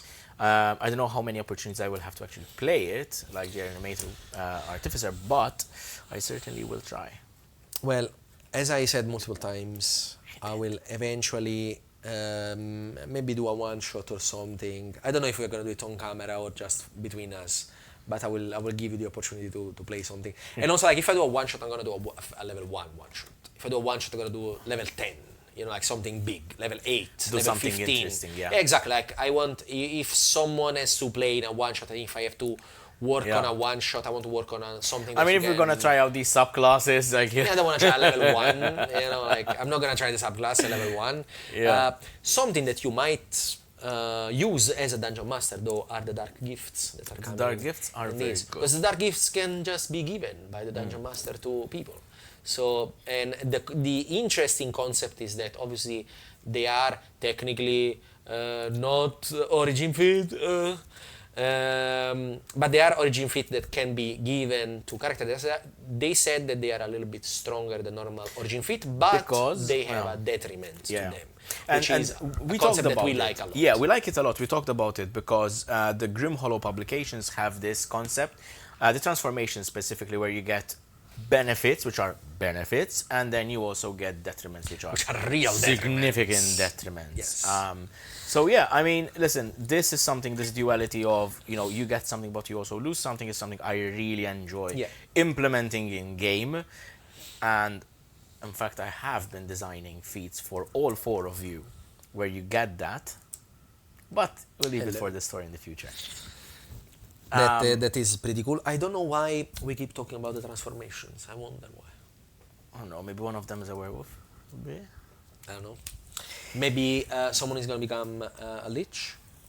Well, at the rate, I will be, because I'll need the life at 1 in the morning when I'm writing. Well, I think this is all the time we have for today. We do. Unfortunately. We are still at around about 2 hours. Yeah, we are about 2 hours, Jade? Total, yeah. Yes. Total, yeah. So, yeah. Anyway, I mean, this was so much fun to get back to talking about Dungeons and Dragons. So, for the campaign, guys, please go ahead, watch the episode 1 and episode 2 that are out. Episode 3 will come out next Wednesday. No, sorry. Yesterday, episode 2 came out. Yeah.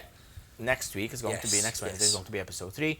The campaign is going live every Wednesday. So please go ahead. At 6 p.m. CET. Yes. Yeah, I mean... So every Wednesday, the campaign is going to go live every week. Every week. I mean, and we also didn't have time to talk about our collaborations that we did recently with Multipop and with Inquisition. Yes. We're going to talk about them in the future as well. We're going to have them as well. By the time these come out, the collaboration are already all out. And obviously we're gonna thank them on our social media. Like we did already, we're going to share the links to their pages and to their YouTube for you. Please go and check it out if you haven't seen it yet. We had a collaboration. Actually, I was on a podcast in Italian, just yesterday as well. So we had a collaboration with our friends at Multipop.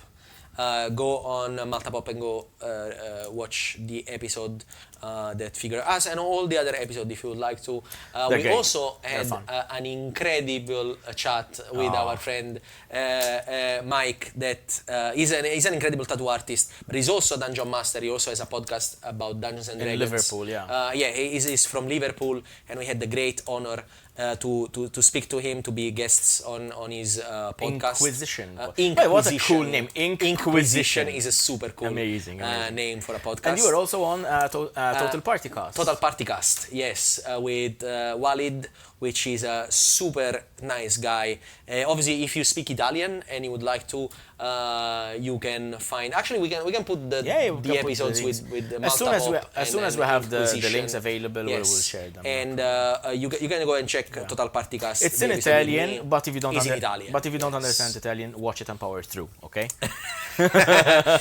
Actually, listen to it because it's on Spotify. Oh, it's on Spotify. It's not video. It's not video. It's just audio. So you can listen to it in the background. Even if you don't understand Italian, you're gonna have this like, you can pretend, mamma mia! You can pretend that you do. Just there's a lot of this going on. There was a lot of this going on camera because we were seeing each other. Me and Walid. It was a lot of fun actually. To be honest, all the three of them, we had a blast. Yes, it's always fun to collaborate with other creators, and definitely there are more collaboration coming.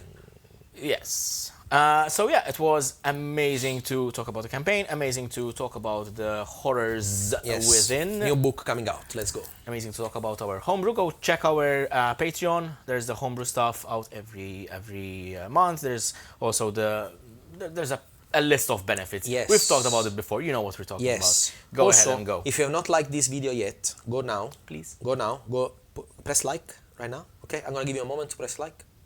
Okay. See, we're playing now. Bad Cop, Dumb Cop. Yes. Now, leave a comment. Tell us which was your favorite moment in episode 1 and episode 2. And okay, now you can send it to your nana. Thank you. So, until next time, we have our socials, usual stuff, go follow us on our socials. We have the Discord, it's getting livelier by the day. Yes. Having a lot of fun over there. More people coming in. We've got we've got several groups of players actually that joined en masse, and it was like nice. An exodus into it. It was great. Lovely. Thank you everyone for watching. Thank you Jade for powering through our cringe. Thank you to all of you for powering through our cringe, and as always, keep being geeks. Be an Epigeeks. Bye.